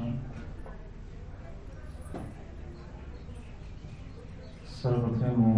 मोर कथार्थ करते श्री राधाकृष्ण दास गोस्वामी महाराजଙ୍କର वैचरण कमठରେ प्रणाम निवेदन करी प्रभु भिक्षा करी श्री गोस्वामी गुरु महाराज श्री प्रभुपाद महाराज एवं समस्त साधु गुरु वैष्णवाचार्य चरण कमठରେ प्रणाम निवेदन करी प्रभु भिक्षा करी मंचासीन आमर अति निजर एवं अति प्रिय एवं आमर आम जीवन को सजाइवाई जार प्रकृष्ट हाथ रही श्री भक्ति प्राण गोपीनाथ महाराजंकर पदारविंदे प्रणाम निवेदन करी कृपा भिक्षा करी तथा समस्त उपस्थित श्रोता समस्त वैष्णव मान चरण कमठରେ प्रणाम निवेदन करी कृपा भिक्षा करी किसी कथा कीर्तन करने निजक समर्पित करुच्ची। समस्त धन्यवाद अर्पण करुच्ची। विशेषकर आज जो अकेजन आम समस्ते एकत्रित होती शिवा संजय गोपीनाथ प्रभुंर गृह श्री श्री गौरनीताईंकर अभिषेक कार्यक्रम में समस्ते एकत्रित होती। तेरे महाराज तो सुंदर भाव कहले भगवान किभली भगवान तीन स्वरूप तीन विशेषत्व विषय में स्मरण कले महाराज भगवान श्रीकृष्ण विग्रह स्वरूप प्रभु श्री श्री जगन्नाथ बलदेव सुब्रह्मण्य महाराज विग्रह स्वरूप एवं गौरनीताईं विग्रह स्वरूप एवं तीन विग्रह हस्तर किभली खाणी से विषय भी आम श्रवण कले विग्रह मैंने किभली भगवान विग्रह मैंने जीव जगत को किभली कृपा प्रदर्शन कर तेरे महाराज तो बहुत सुंदर भाव से विषय उपस्थापन कले जगन्नाथ लीला भी आम श्रवण कले। तो खूब कम समय आम श्रवण करने कलिजुग में समस्ते प्रभुଙ୍କର नाम संकीर्तन କରୁଛନ୍ତି। तो नाम संकीर्तन होती कलिजुगर सार वस्तु। चैतन्य महाप्रभु आसिकी यही सुंदर सहज सरल उपाय देले। श्रीमद भागवतम भी से कथा वर्णना होती कृतध्याय विष्णु तृतीय दयापरे परिचर्या गणोदत हरि कीर्तन। तेणु महाप्रभु तो आसिकी नाम संकीर्तन प्रचलन कर समस्त को शिक्षा देते समस्त नाम संकीर्तन कर कृष्ण प्रेम प्राप्त हो पारे। तो भक्त मैंने समस्त विचार कर नाम संकीर्तन कर भगवान प्रेम प्राप्त हो पारू ताले घरे घरे विग्रह रखा आवश्यक। आज ये प्रभुंर अनुष्ठान आम करने जाऊँगी बन्यता अभिषेक हे बन्यता आज प्रतिष्ठा उत्सव रूप पालन करने जाऊँगी। संजय गोपीनाथ प्रभु भक्तों को निवेदन कर भक्त मान घर विग्रह रखार आवश्यकता कौन? आम तो नाम संकीर्तन करुचे नाम तो सब वस्तु रही तेणु भगवान का नाम तो सब रही विग्रह प्रतिष्ठा कर सेवा कर पूजा कर बेले बेले से विग्रह को लेकिन समस्या सम्मुखीन होती से कथा महाराज उपस्थापन कले। विग्रह का अन्य कौन व्यक्ति निश्चित करके निज कार्य जाऊ प्रेम स्वरूप कहीं प्रेम वशत विग्रह को लेकिन जाती तो से विग्रह को लेकिन बेले बेले समस्या भी पड़े बेले बेले प्रेम आधिक्य वशत भल भी लगुच। तो अन्य कथा यदि विचार कर आमर प्रेम किसी जागृत होता है विग्रह प्रति गोटे आकर्षण आए एवं बेले बेले आम से विग्रह को एक प्रकार बोझ बोली विचार कर विग्रह पूजा करने आवश्यक रखा आवश्यक तो नाम संकीर्तन कर विषय में किसी आलोचना करने प्रयास मोर तो कौन योग्यता ना महाराज कृपा रक्षा कर किसी कीर्तन करने कारण शास्त्र बहुत कथा कहुई तेरे ये जो विग्रह प्रतिष्ठा कर जो विग्रह सेवा कर विग्रह सेवा विधिटा क्यों जुगरे शुणिले से श्लोक कलिजुग रोचंदी नाम संकीर्तन कि विग्रह पूजा जो सेवार परिपाटी जो थिला विभिन्न सेवार विधि सेटा क्यों जुगरे द्वापर जुगरे। तो द्वापर जुगर विधि को आम बर्तमान कहीं पालन करवा आम पाखे तो नाम संकीर्तन रही। तो श्रीमद भागवतम रे प्रकृति सूचना दी जाइए ये जो विग्रह सेवार विधिटा केबेठु प्रचलित जानते केबेठु विग्रह सेवार विधि प्रचलित होती क्यों जुगरु। तो भागवतम रे से कथा रही मो सहित समस्ते ये श्लोक को उच्चारण करेंगे तापर आम आलोचना करिया। जदि किए मोबाइल तो प्राय समस्त पाखे थाए मोबाइल आप देखिए मो श्लोक नंबर कहीदे से श्लोक को आप सर्च करेंगे आम उच्चारण करवा। सप्तम स्कंद चतुर्दश अध्याय 39 नंबर श्लोक 7, 14, 39 सेठे रही विग्रह पूजा केबेठु आरंभ होती समस्ते मो सहित कहे दृष्ट्वा ते संमिथो नृणम् अवज्ञानात्मतं नृप ऋतादिषु हरिरर्चा क्रियायै कविभिः कृता। ये श्लोक आपने देखने पढ़ने प्रभुपाद बहुत सुंदर पद लिखिं। तो ये कहते सत्य जुग कौन होता सत्य जुग समस्त मक्ति ठीक रोला कृष्ण प्रति भगवान प्रति गोटे स्वाभाविक आकर्षण रोला परस्पर सुसंबंध रोला कि कौन है धीरे धीरे कौन है कमिगला समस्त मन कौन मनोमन मिसिलानी जहाँ कह जाए। तो मनोमन जब मिस भगवान सेवा कि भगवान भल पाए कौन है दृष्ट तेषां मिथुन नृणाम अवज्ञात आत्मतम नृप जो सब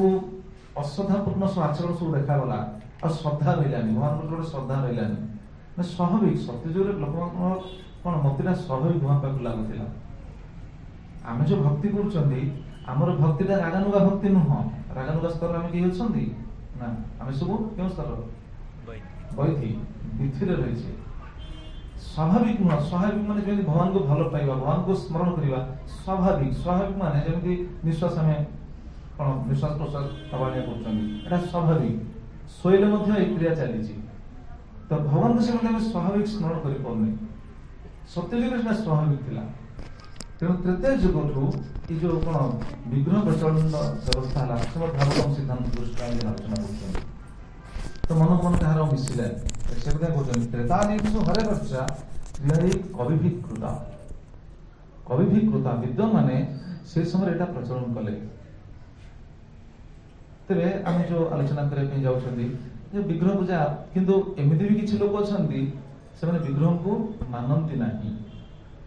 तुम कौन गोटे खाली गोटे पत्थर रखी पूजा कर देखुना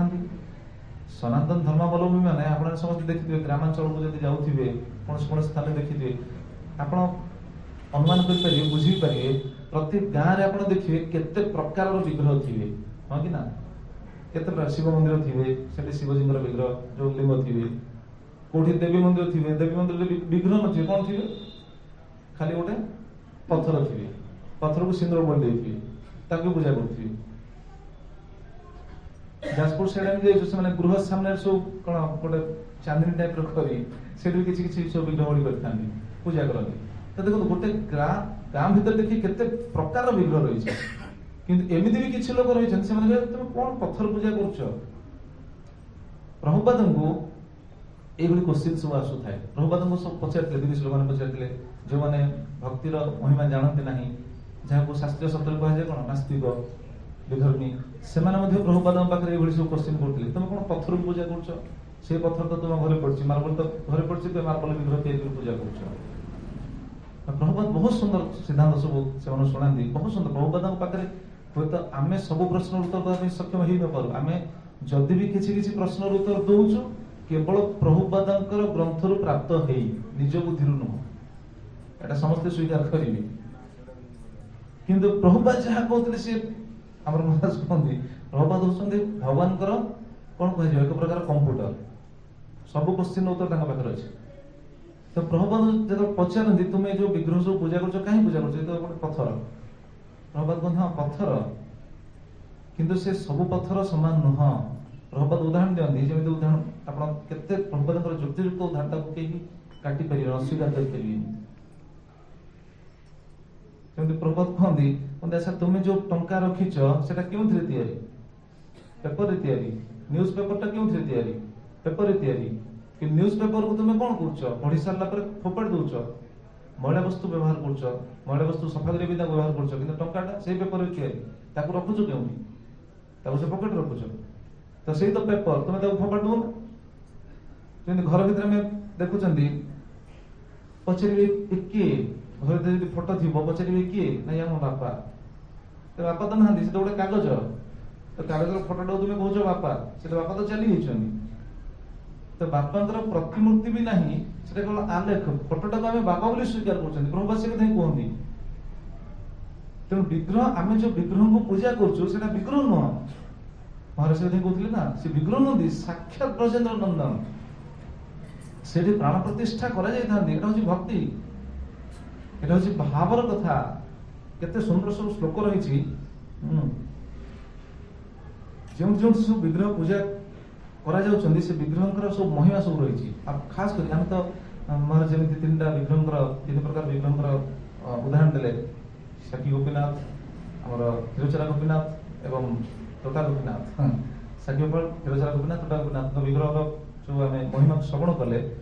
किंतु विग्रह को जो मैंने मानती ना से कौन कहुए पाषंडी चैतन्य चेतन से कथा रही नाम विग्रह स्वरूप तीन एक रूप नाम विग्रह स्वरूप तीन एक रूप तीन भेद नहीं तीन चिदानंद रूप तीन भेद नहीं तीन चिदानंद रूप देखो चैतन्य चेतन कौन लिखले कृष्णदास कविराज गोस्वामी नाम विग्रह स्वरूप तीन एक रूप ये तीन होचंदी एक रूप नाम हम जो नाम संकीर्तन करछंदी नाम विग्रह हम जो विग्रह आराधना करछंदी अभिषेक करछंदी सेवा करछंदी विग्रह एवं स्वरूप भगवान को साक्षात स्वरूप ये तीन भितर कौन सी फरक नहीं ता माने जो माने विग्रह को न मानंती से माने कोन कहजो पासंडी तीन भेद नहीं तीन चिदानंद रूप ये तीन भितर कौन सी फरक नहीं हम कहछ ना नाम नामी भितर कौन सी फरक नहीं जय कृष्ण से नाम भज निष्ठा करी नामेर सहित আছে আপনে শ্রী হরি तो कृष्णकर नाम और कृष्ण भितर फरक नहीं ठीक से भली कृष्णकर विग्रह भगवानकर विग्रह एवं भगवान भितर मध्य कौन सी फरक नहीं तीन चिदानंद रूप आ जो माने से विग्रह को न मानंती से माने कोन कहे जे बोलछंती से विग्रह जे ना माने से तो पाषंड से विग्रह जे ना माने से तो पाषंड अदृश्य अस्पृश्य से हाय जमदंड अदृश्य अस्पृश्य से हाय जमदंड विग्रह को जे न मानंती से विग्रह को जे न मानंती से होचंदी कोन पाषंड पाषंडी सनार के समारा से श्लोक को उपस्थापन करथिले जे विग्रह को मानंती नहीं से माने पाषंड और से माने कोन बोचंदी ना अदृश्य अस्पृश्य से है जमदंड से माने को देखिया उचित न जे माने विग्रह को मानंती नहीं तांको हमें देखिया उचित न अस्पृश्य तांको स्पर्श करिया उचित न जदि ए सिद्धांत को देखिबे ताहले एक्चुअली बहुत लोक से बळे हम पाइबा ताहले तां प्रचार कर परिबेनी तो हमको बुझिया पे पड़ियो लोक से प्रभुपाद सब सुंदर सुंदर सब शिक्षा दैछन कि सिद्धांत होची जे माने विग्रह को मानंती नहीं से माने होचन एवडी अदृश्य अस्पृश्य से माने होचन जमदंड से माने जमदंड पाया पे से माने होचन उपयुक्त व्यक्ति तो भगवान का विग्रह एवं भगवान का स्वरूप भगवान का नाम भितर कौन सी फरक नहीं किंतु कहवा तात्पर्य हम जो विग्रह आराधना करछंदी विग्रह आराधना करना विग्रह को माध्यम रे हमें साक्षात भगवान को आराधना करछंदी सेठी शास्त्र बहुत सुंदर गरुड़ पुराण रे गोटे सुंदर श्लोक रहिछंदी व्यासदेव रचना करछंदी मोर तंटी फोड़ी जाइछि तेणु आपण क्षमा करिवे कारण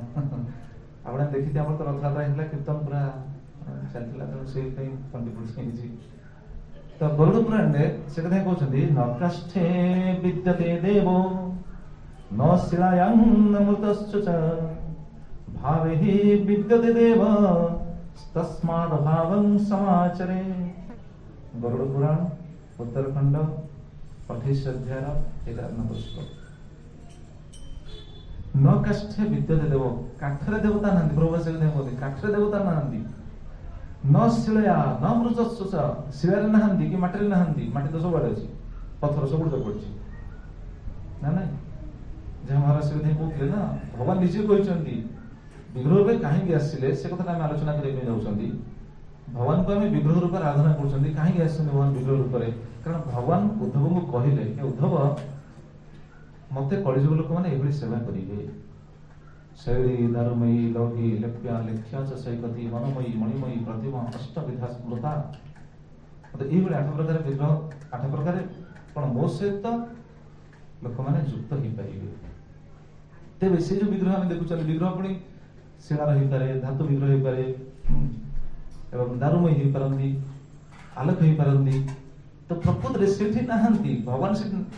महाराज से कहउतले ना जदी विग्रह अछन ताले चोरी होउछन के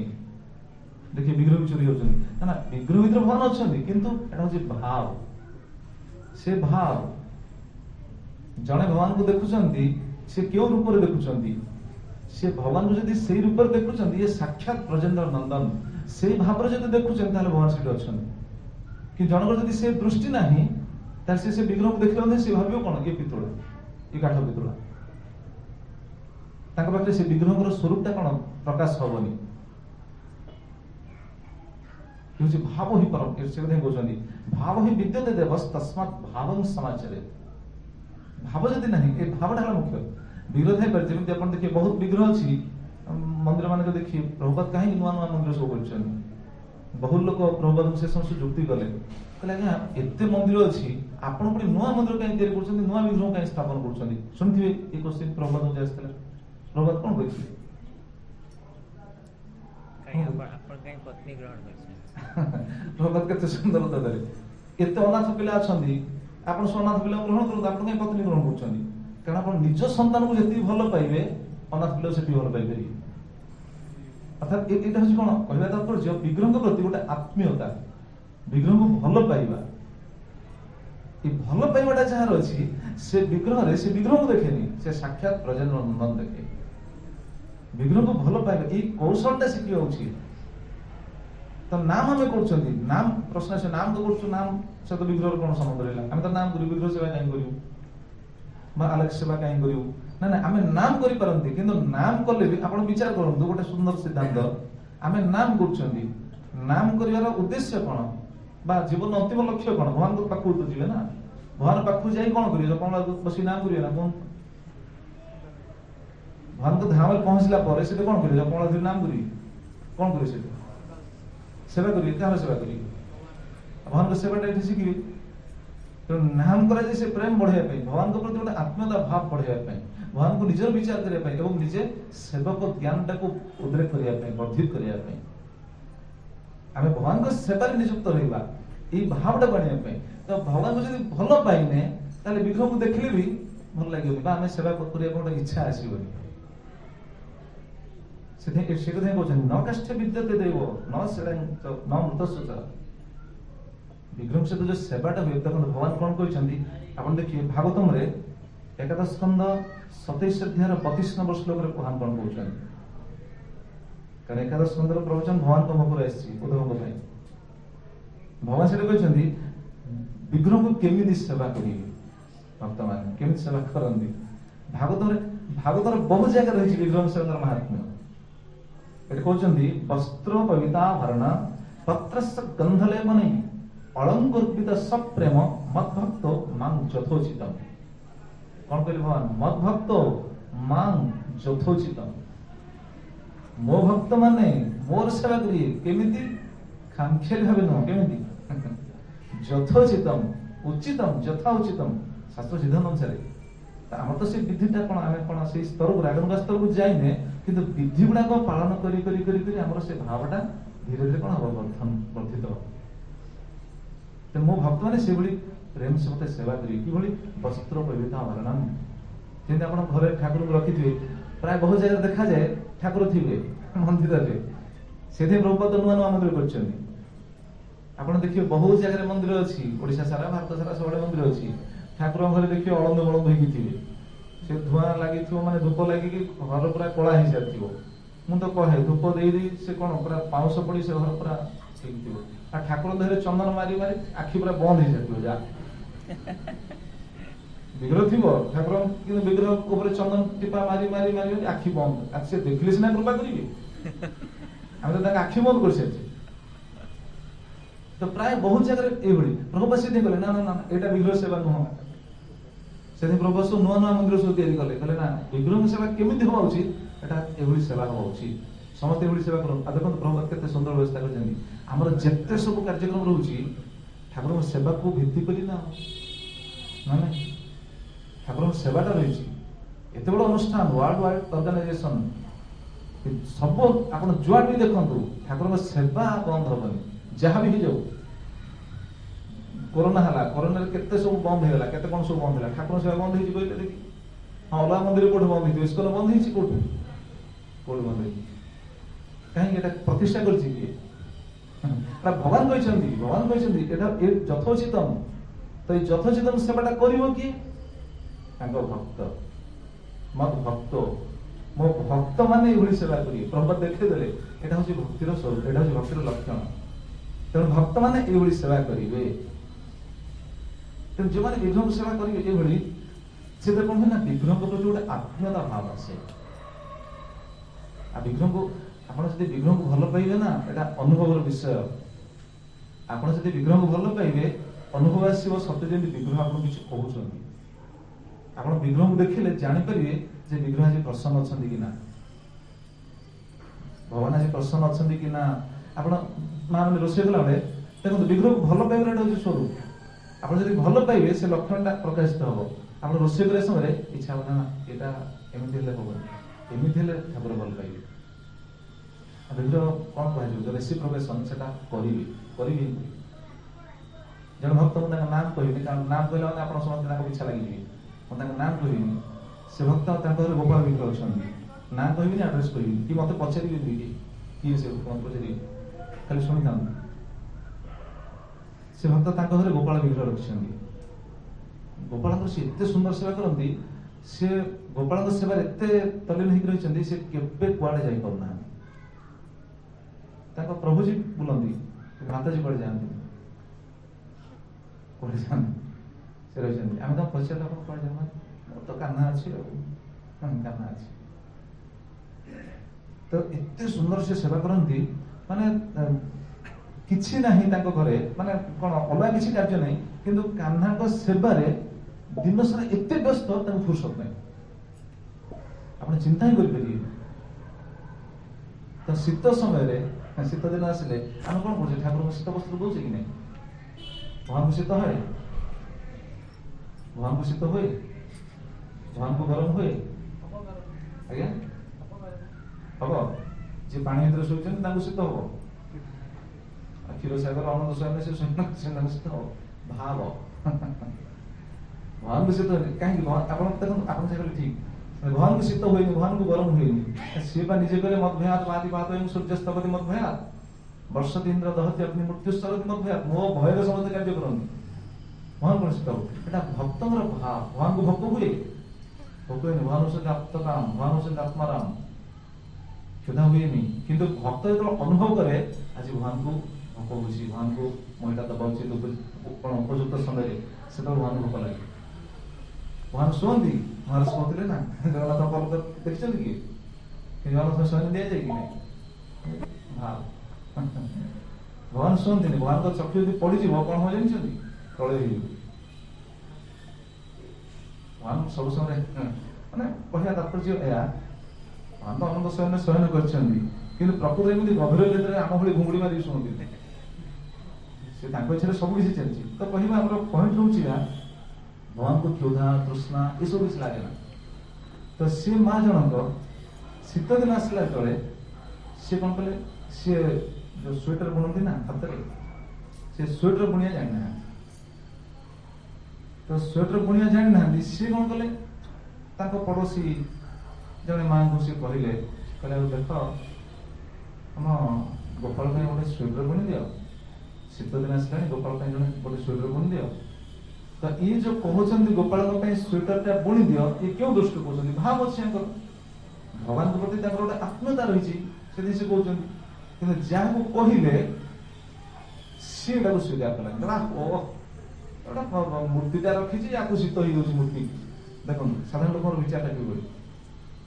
ଗୋଟେ ମୂର୍ତ୍ତିଟା ରଖିଛି, ମୂର୍ତ୍ତିକୁ ଶୀତ ହେଇଯାଉଛି, ସ୍ୱେଟର ଦବ, ସିଏ ହସରେ ଉଡିଆ କଲା। ସେ ଯେତେବେଳେ ହସରେ ଦେଲେ, ସେ କଥାଟା ତାଙ୍କୁ କଣ ଲାଗିଥିବ, ବାଧ୍ୟ ମାନେ ବହୁତ ବାଧିଲା। ସେ ଆଉ ଖାଇପାରିଲେନି, ଶୋଇପାରିଲେନି, କିଛି ମାନେ ସେ ଆଉ ରହିପାରିଲେନି। ସେଦିନ ତାଙ୍କୁ ଏତେ ଖରାପ ଲାଗିଲା, ସେ ରହିପାରିଲେନି। ଦିନ ସାରା ଖାଲି କାନ୍ଦିଲେ, ଆରେ ମୋ ଗୋପାଳ ବି ଭଳିଆ କଥା କହିଲା, ମୋ ଗୋପାଳ ଭଳିଆ କଥା କହିଦେଲା। ସିଏ ତ ନିଜର ଭାବିଛନ୍ତି ନା, ତ ସେ ଆଉ ଶୋଇପାରିଲେନି, ବସିପାରିଲେନି, ଉଠିପାରିଲେନି, କିଛି କରିପାରିଲେନି। ସେଦିନ ଗଲା, ରାତିରେ ଯାହା ଘଟଣା ଘଟିଛି, ତା ପରଦିନ କଣ ହେଲା ଶୁଣନ୍ତୁ। ତା ପରଦିନ ଯୋଉ ମା ଏଇ କଥା କହିଥିଲା, ସିଏ ଆସିକି ପହଞ୍ଚିଲା। ସିଏ ଆସିକି ପହଞ୍ଚିକି ତାଙ୍କ ପାଦ ତଳେ ପଡିଲା, ଗୋପାଳଙ୍କୁ କ୍ଷମା ମାଗିଲା, କହିଲା ମା ତୁମେ ଯାହା କହିଥିଲ ଠିକ। ମୁଁ ରାତିରେ ସ୍ୱପ୍ନ ଦେଖୁଛି, ମତେ ଆସି ଗୋଟେ ଛୋଟ ଛୁଆ ମତେ କହୁଛି, ଏ ମା ମୋ ସ୍ୱେଟର ଦେ, ମୋ ସ୍ୱେଟର ଦେ, ମୋ ସ୍ୱେଟର ଦେ, ମୋ ସ୍ୱେଟର ଦେ। ମାନେ ସିଏ ତାକୁ ରାତିରେ ଶୋଇଛି, ଇଏ ଇଆଡେ ଶୋଇନାହାନ୍ତି ନା, ଗୋପାଳ ଯାଇକି ତାକୁ ଶୋଇ ଦଉନାହାନ୍ତି। ଶୋଇବୁ ମୋ ସ୍ୱେଟର ମାଗିଲା ମତେ, ସେ ତୁ ଶୋଇବା ପାଇଁ ଆରାମରେ ଶୋଇଯାଇଛୁ ନା, ଖାତାକୁ ଉଠଉଛନ୍ତି ମୋ ସ୍ୱେଟର ଦେ, ସ୍ୱେଟର ଦେ। ସେ ମାନେ ଯେତେ ଶୋଇବା ପାଇଁ ଚେଷ୍ଟା କରୁଛି ଶୋଇପାରୁନାହାନ୍ତି। ମୋ ସ୍ୱେଟର ଦେ, ସ୍ୱେଟର ଦେ, ସ୍ୱେଟର ଦେ। ତାପରେ ସେ ଆସି ସ୍ୱୀକାର କଲେ, କହିଲେ ହଁ ଠିକ ଅଛି, ମୁଁ ସ୍ୱେଟର ବନେଇକି ଦେବି। ତାପରେ ଯୋଉ ସ୍ୱେଟରଟା ବନେଇଥିବେ, କେମିତିଆ ସ୍ୱେଟର ଥିବ ବିଚାର କରନ୍ତୁ। ତ ସେ ଯୋଉ ସ୍ୱେଟରଟା ବନେଇଥିବେ, ସେଟା କଣ ହେଇଥିବ, ସେଟା ସେଇଥିରେ କଣ ଥିବ, ନିଶ୍ଚିତ ଭାବେ କିଛି ଭାବ ରହିବ। ଏଟା ମୁଁ କରୁଛି, ଏଟା ଠାକୁରଙ୍କ ପାଇଁ। ଠାକୁର ଏଇଟା ପିନ୍ଧିବେ। ପ୍ରକୃତରେ ଭଗବାନଙ୍କୁ ଭଲ ପାଇବାଟା ହଉଛି ବହୁତ ବଡ କଥା ନା। ବିଗ୍ରହଙ୍କ ମାଧ୍ୟମରେ ଭଗବାନଙ୍କୁ ଭଲ ପାଇପାରିବା। ଜଣେ ଭକ୍ତ ସେମିତି କହିଛନ୍ତି, କଳିଯୁଗ ତ ଭକ୍ତମାନଙ୍କର ଚର୍ଚ୍ଚା କଣ ଶୁଣି ଆଶ୍ଚର୍ଯ୍ୟ ହେଇଯିବେ। ଦେଖନ୍ତୁ ଜଣେ ଭକ୍ତ ଥିଲେ, ତାଙ୍କ ନାଁ ହଉଛି ଚୋଖା ମେଲା। ନାମ ଶୁଣିଛନ୍ତି କି? ଚୋଖା ମେଲା ପଶ୍ଚିମ ସାଇଡର ଚୋଖା ମେଲା। ସେ କଣ କରନ୍ତି, ଭଗବାନଙ୍କୁ ଦର୍ଶନ କରିବା ପାଇଁ ଯାଇପାରନ୍ତି ନା, କାରଣ ସେ ଟିକେ ନିଚ ସ୍ତରର ଥିଲେ, ବର୍ଣ୍ଣ ଦୃଷ୍ଟି ବର୍ଣ୍ଣାଶ୍ରମ ଦୃଷ୍ଟି ଥିଲେ, ସେ ନିଚ ବର୍ଣ୍ଣ ଥିଲେ। ତେଣୁ ତାଙ୍କୁ ପୂଜାରୀ ଏତେ ମାନେ ପ୍ରବେଶ କରି ଦିଅନ୍ତି ନା। ତ ଇଏ କଣ କରୁଛନ୍ତି, କିନ୍ତୁ ଭଗବାନଙ୍କ ବିଗ୍ରହ ପ୍ରତି ତାଙ୍କର ଗୋଟେ ସତତ ଆକର୍ଷଣ। ଘରେ ନାହିଁ, ମନ୍ଦିରରେ। କୋଉ ମନ୍ଦିର? ସେ ଦ୍ୱାରକାଧୀଶ ନା କୋଉ ମନ୍ଦିର? ତ ସିଏ କଣ କରିଛନ୍ତି, ବଜାରକୁ ଯେତେବେଳେ ଯାଇଛନ୍ତି, ବଜାରରୁ ଦେଖିଲେ ସୁନ୍ଦର କଣ କଦଳୀ ସେ ଦେଖିଛନ୍ତି। ଭକ୍ତଙ୍କର ନଜରଟା କଣ କି, ଯେଉଁ ବସ୍ତୁକୁ ଦେଖିବେ ସେ ବସ୍ତୁଟାକୁ ଆଗେ ଭଗବାନଙ୍କୁ ଦେବା ପାଇଁ ବିଚାର କରିବେ। ତେଣୁ ସେ ବଜାର କଣ କଲେ, କଦଳୀକୁ ନେଇକି ଆସିଛନ୍ତି। କଦଳୀ ନେଇ ଆସିଛନ୍ତି, ଆସିକି ମନ୍ଦିରରେ ପହଞ୍ଚିଲେ। ମନ୍ଦିରକୁ ଯାଇକି ପୂଜାରୀଙ୍କୁ କଣ କରିଛନ୍ତି, କଦଳୀ ଦେଇଦେଲେ। ପୂଜାରୀ ନେଇଯାଇଛନ୍ତି କଦଳୀ, ନେଇକି ଭଗବାନ ପାଖରେ ଲଗେଇବା ପାଇଁ ଯିବା ସମୟରେ ପୂଜାରୀ ତାଙ୍କର ଅନ୍ୟ ମନସ୍କରେ ସେ ନେଇଯାଇଛନ୍ତି। କିନ୍ତୁ ଦେଖିଦେଲେ ଆରେ ଇଏ ଚୋଖା ମେଲା ଦେଇଛି। ଚୋଖା ମେଲା ନିଚ କୂଳରେ ଥିଲେ, କହନ୍ତି କଣ ମୁଚି ନା ଏମିତି କଣ ଯାହା ଭୁଲି ଯାଇଛି, କିନ୍ତୁ ସେ ଅତି ନିଚ ବର୍ଣ୍ଣର ଯାହା କୁହାଯାଏ। ଭଗବାନଙ୍କ ନଜରରେ ସମସ୍ତେ ତ ସମାନ ନା। ସମଂ ସର୍ବଭୂତେଷୁ ନ ମେଧସ୍ତି ନ ପ୍ରିୟ, ଭଗବାନ ନିଜେ କହିଲେ ଗୀତାରେ। ବର୍ଣ୍ଣାଶ୍ରମ ବ୍ୟବସ୍ଥାଟା କରାଯାଇଛି କଣ ପାଇଁ? ହରି ତୋଷଣ ପାଇଁ। ବିଷ୍ଣୁ ପୁରାଣ ଯାହା କୁହାଗଲେ, ବର୍ଣ୍ଣାଶ୍ରମ ଚାରବତା ପୁରୁଷେଣ ପରକମାନ ବିଷ୍ଣୁ ଆରାଧ୍ୟତେ ପନ୍ଥା ନାନ୍ୟ ତତ୍ତ୍ୱ କାରଣ। ବର୍ଣ୍ଣାଶ୍ରମ ଦ୍ୱାରା ଆମେ ଯାହା କରିବା ଭଗବାନଙ୍କର ପ୍ରୀତି ବିଧାନ ପାଇଁ। ତ ଯାହା ପୂଜାରୀ ନେଇଗଲେ, ନେଇଗଲା ପରେ ବିଚାର କଲେ, ମୁଁ କାହା ହାତରୁ ନେଇଲି, ମୁଁ ତାକୁ ଛୁଇଁଦେଲି ମାନେ ତ ଗଲା। ଶରୀର ତାକୁ କଣ କଲେ, ଦେଖିଲେ ହଠାତ୍ ସେ କଦଳୀ ସବୁ ଫୋପାଡ଼ି ଦେଲେ। କହିଲେ ଶୁଖିଲା କେଞ୍ଚଳ କଦଳୀ ଗୁଡାକ ଆଣିଛୁ, ଭଗବାନ କଣ ଖାଇବା ଅଭାବ ଅଛି? ତୁ ଏଇ କଦଳୀ ଗୁଡାକ ଆଣିଛୁ, ଗୁଡାକ ଭଗବାନ ଖାଇବେ? ସେ କଣ କରିବେ, ଚୋଖା ମେଲା ସେ କଦଳୀକୁ ନେଇକି ପଳେଇ ଆସିଲେ। ଘରକୁ ଆସିଲେ, ସେ ଆଉ ଖାଇଲେନି ପିଇଲେନି, ଘର ଭିତରେ ଶୋଇଲେ। କାନ୍ଦି କାନ୍ଦି କାନ୍ଦି ରାତି ସାରା ଶୋଇଛନ୍ତି। ରାତି ସାରା ଶୋଇଛନ୍ତି। ରୁକ୍ମିଣୀ ଦ୍ୱାରକାଧୀଶ ମନ୍ଦିର, ରୁକ୍ମିଣୀ ଦ୍ୱାରକାଧୀଶ ମନ୍ଦିର କେମିତି ସେପଟେ ନା, ରୁକ୍ମିଣୀ ଦ୍ୱାରକାଧୀଶ ମନ୍ଦିର।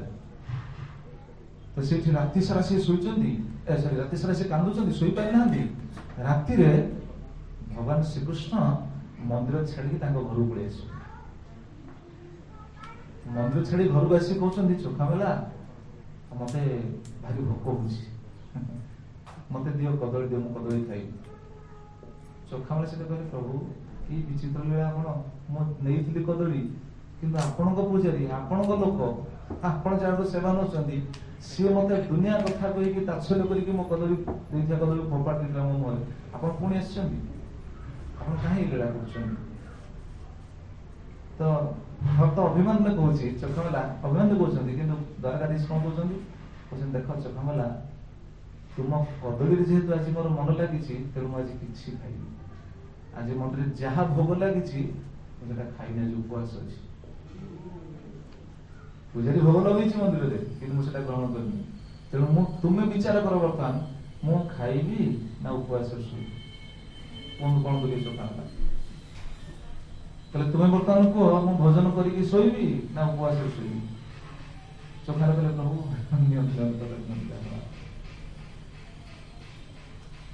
ତ କଣ କଲେ, ଭଗବାନ ସେଠି ଖାଇଲେ, ସବୁ ଭଗବାନ ସେଠି କଦଳୀ ଖାଇଲେ। ଚୋଖା ମେଲା ଛଡେଇକି ଦଉଛନ୍ତି, କଦଳୀ ଛଡେଇକି ଦଉଥିଲେ, ଭଗବାନ ଖାଇଥିଲେ। କେଉଁଠି? ବିଦୁରଙ୍କ ଘରେ, ବିଦୁରାଣୀ ବିଦୁରଙ୍କ ପତ୍ନୀ ଦେଇଥିଲେ। ଚୋଖା ମେଲା ସେମିତି କଦଳୀ ଦଉଛନ୍ତି, ଭଗବାନ ସେଠି ଖାଉଛନ୍ତି ଏବଂ ଖାଇଲେ। ଖାଇକି ତାଙ୍କର ଯେତେବେଳେ ତୃପ୍ତି ହେଲା ପରେ କହିଲେ, ଠିକ ଅଛି ଚୋଖା ମେଲା, ବର୍ତ୍ତମାନ ମୁଁ ଯାଉଛି। କିନ୍ତୁ ଯିବା ସମୟରେ ଚୋଖା ମେଲା କହିଲେ, ଚୋଖା ମେଲା ଆଉ ଗୋଟେ କାର୍ଯ୍ୟ ରହିଛି। କଣ ନା, ମୁଁ ଏକା ଉପବାସ ନାହିଁ, ତେଣୁ ରୁକ୍ମିଣୀ ମଧ୍ୟ ଉପବାସରେ ଅଛନ୍ତି। ମୁଁ ଯେତେବେଳେ ଖାଇନି ସେ କେମିତି ଖାଇବେ? ତେଣୁ ମୁଁ ଉପବାସ ରହିଛି, ରୁକ୍ମିଣୀ ଉପବାସ ରହିଛନ୍ତି। ତେଣୁ ଏଇ ଯୋଉ ବାକି ଯୋଉ କଦଳୀ ରହିଲା ସେଟା ମୁଁ ନେଇକି ଯିବି କି? କହିଲେ, ତୁ ଆପଣ ପଚାରୁଛନ୍ତି, କଦଳୀ ଆପଣଙ୍କର, ଆପଣ ନେଇକି ଯାଆନ୍ତୁ। ତ ସେ କଦଳୀ ନେଇକି ଭଗବାନ ଆସିଲେ, ଆସିକି ପହଞ୍ଚିଗଲେ। ରାତିରେ ଭଗବାନ ସେଠି ରୁକ୍ମିଣୀକୁ ଦେଇଛନ୍ତି, ଭୋଜନ କରିଛନ୍ତି, ଗଲା। ଯେତେବେଳେ ସକାଳ ହେଇଛି, ପୂଜାରୀ ଗଲେ ମନ୍ଦିର ଖୋଲିବା ପାଇଁ।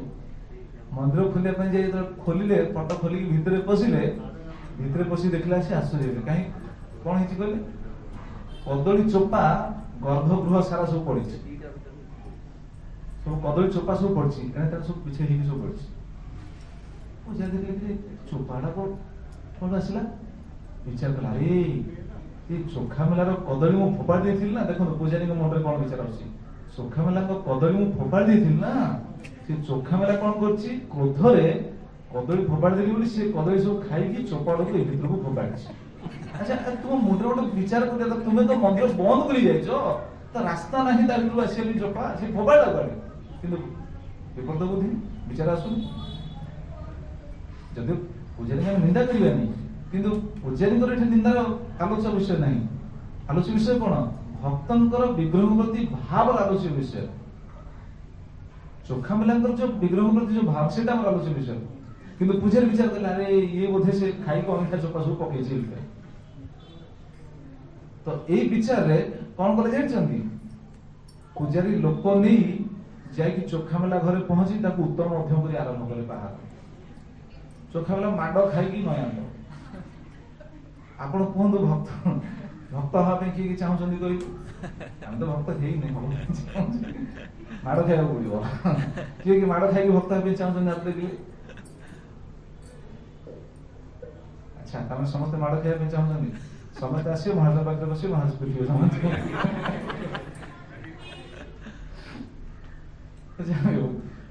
तो ये जाकि पूजा कौन सब स्टाफ नहीं कि जाकि पिटी माड़ खाई से दिन चोखा मेला विचार कला कि विचित्र लीला प्रभु कौन से कहते कौन ना तुम अंधा चोपा फोपाड़ भर कांदी कांदी से कौन रही कहले प्रभु कि विचित्र लीला सी भी खिया पिया नहीं किसी नहीं हाँ तापर कौन है एने पूजा तो जाइछन्ती पिटिकी आछन्ती तो पिटिकी आसीछन्ती आसिया समय कौन है जानछन्ती मंदिर द्वार बंद हो जाइछि पूजा देखिए मंदिर द्वार बंद कला कि जिते खोलिया पे चेष्टा कली खोलनी कहीं कारण भीतर पट बंद होइछि सामना पट बंद होले सिना तुम खोल दो भीतर पट बंद पूजारी भाबला भीतर पसिला कि डाकले जिते डाकले भी सुनना कि भीतर बंद करछन कि भगवान बंद करछन भगवान बंद कर दिछन कबाट ये सेटे कांदी कांदी पूरा गडिले प्रभु कबाट खोलो कहले ना ना ना तुम पे आ ए द्वार केबे भी खोलिबो ना पूजन में भगवान डायरेक्ट कहले तुम पे द्वार खोलिबोनी कारण तुमे मो प्रति अवमानना करछ मो भक्त आनिथिले मो पे भोग वस्तु तुमे ताको कोन अस्वीकार कर देलो कहले प्रभु मोर भूल हेछि मते क्षमा करंतु आपण मते कृपा करंतु मते सेवार सुयोग दे कहले ना ना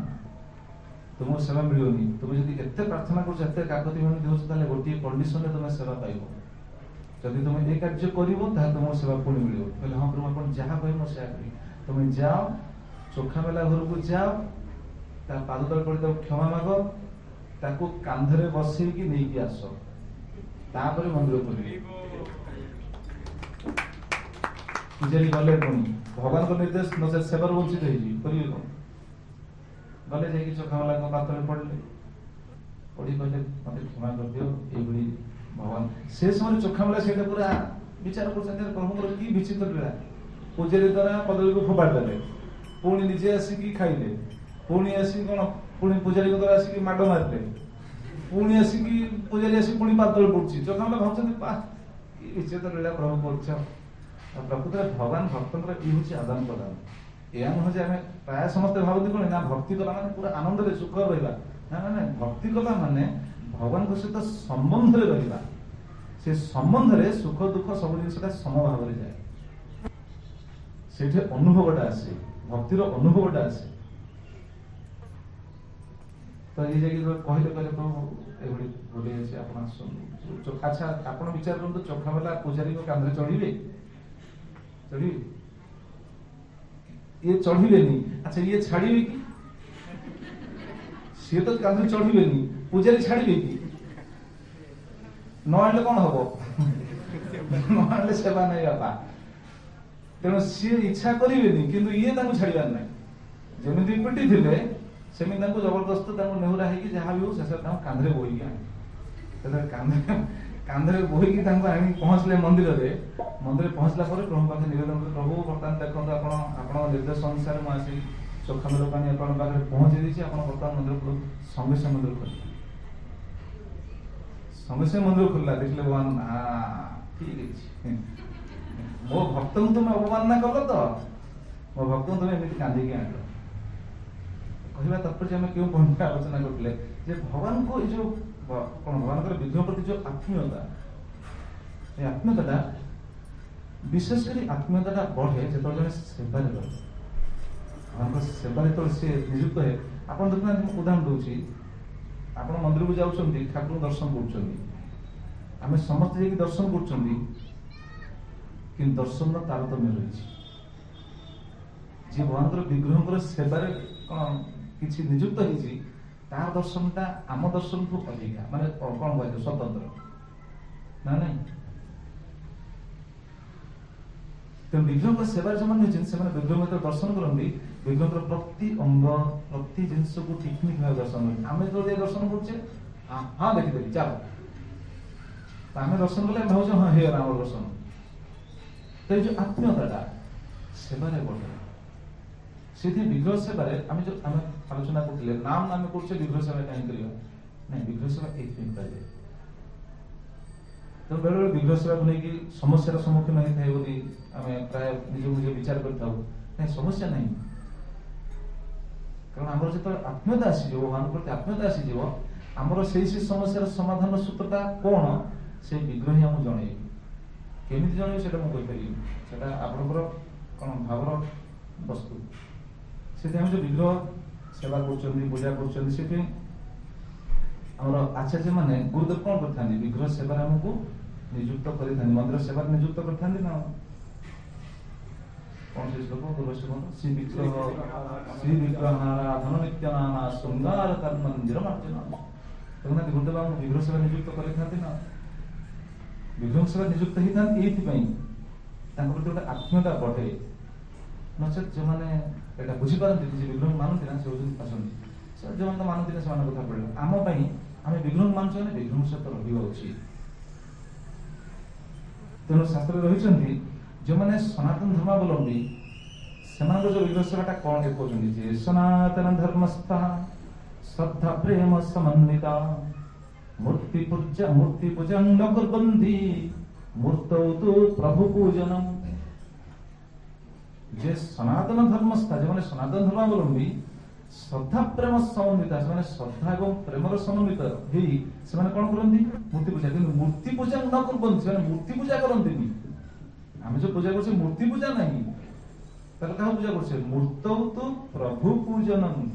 मूर्ति माध्यम आम प्रभुंर पूजा कर भगवान पूजा कर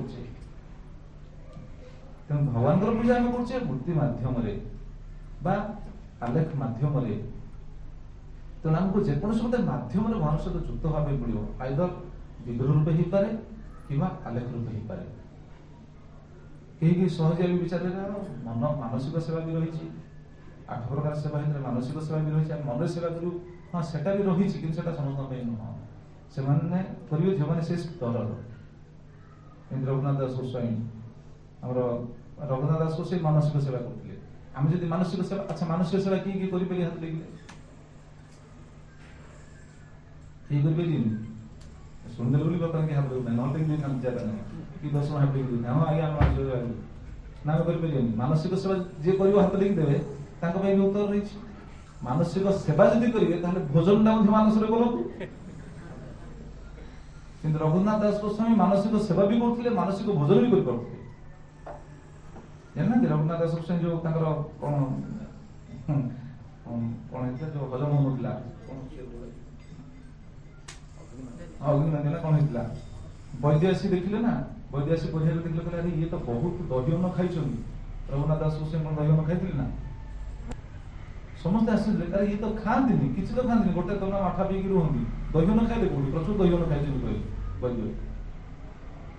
पचरा गला पचरला रघुनाथ दास से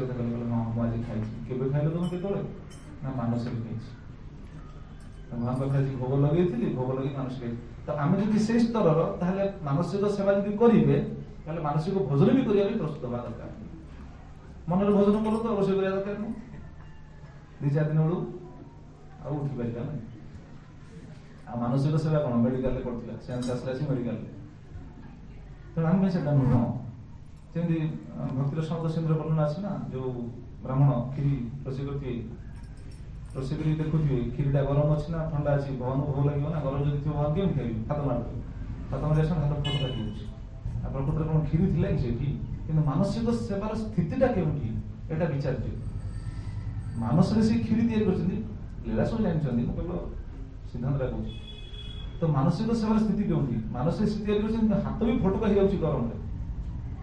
ତ ସେଟା ଆମ ପାଇଁ ନୁହଁ। ତ ଆମ ପାଇଁ ବିଧି ହଉଛି କମ ସେ କମ ବିଗ୍ରହ, ଯଦି ବିଗ୍ରହ ରଖିପାରୁନାହାନ୍ତି ଆଲେଖ, କିନ୍ତୁ ବିଗ୍ରହ ରଖି ଯଦି ସେବା କରୁଛନ୍ତି ତାହେଲେ ଭାବଟା ଏଭଳି ପଡ଼ିବ, ଧୀରେ ଧୀରେ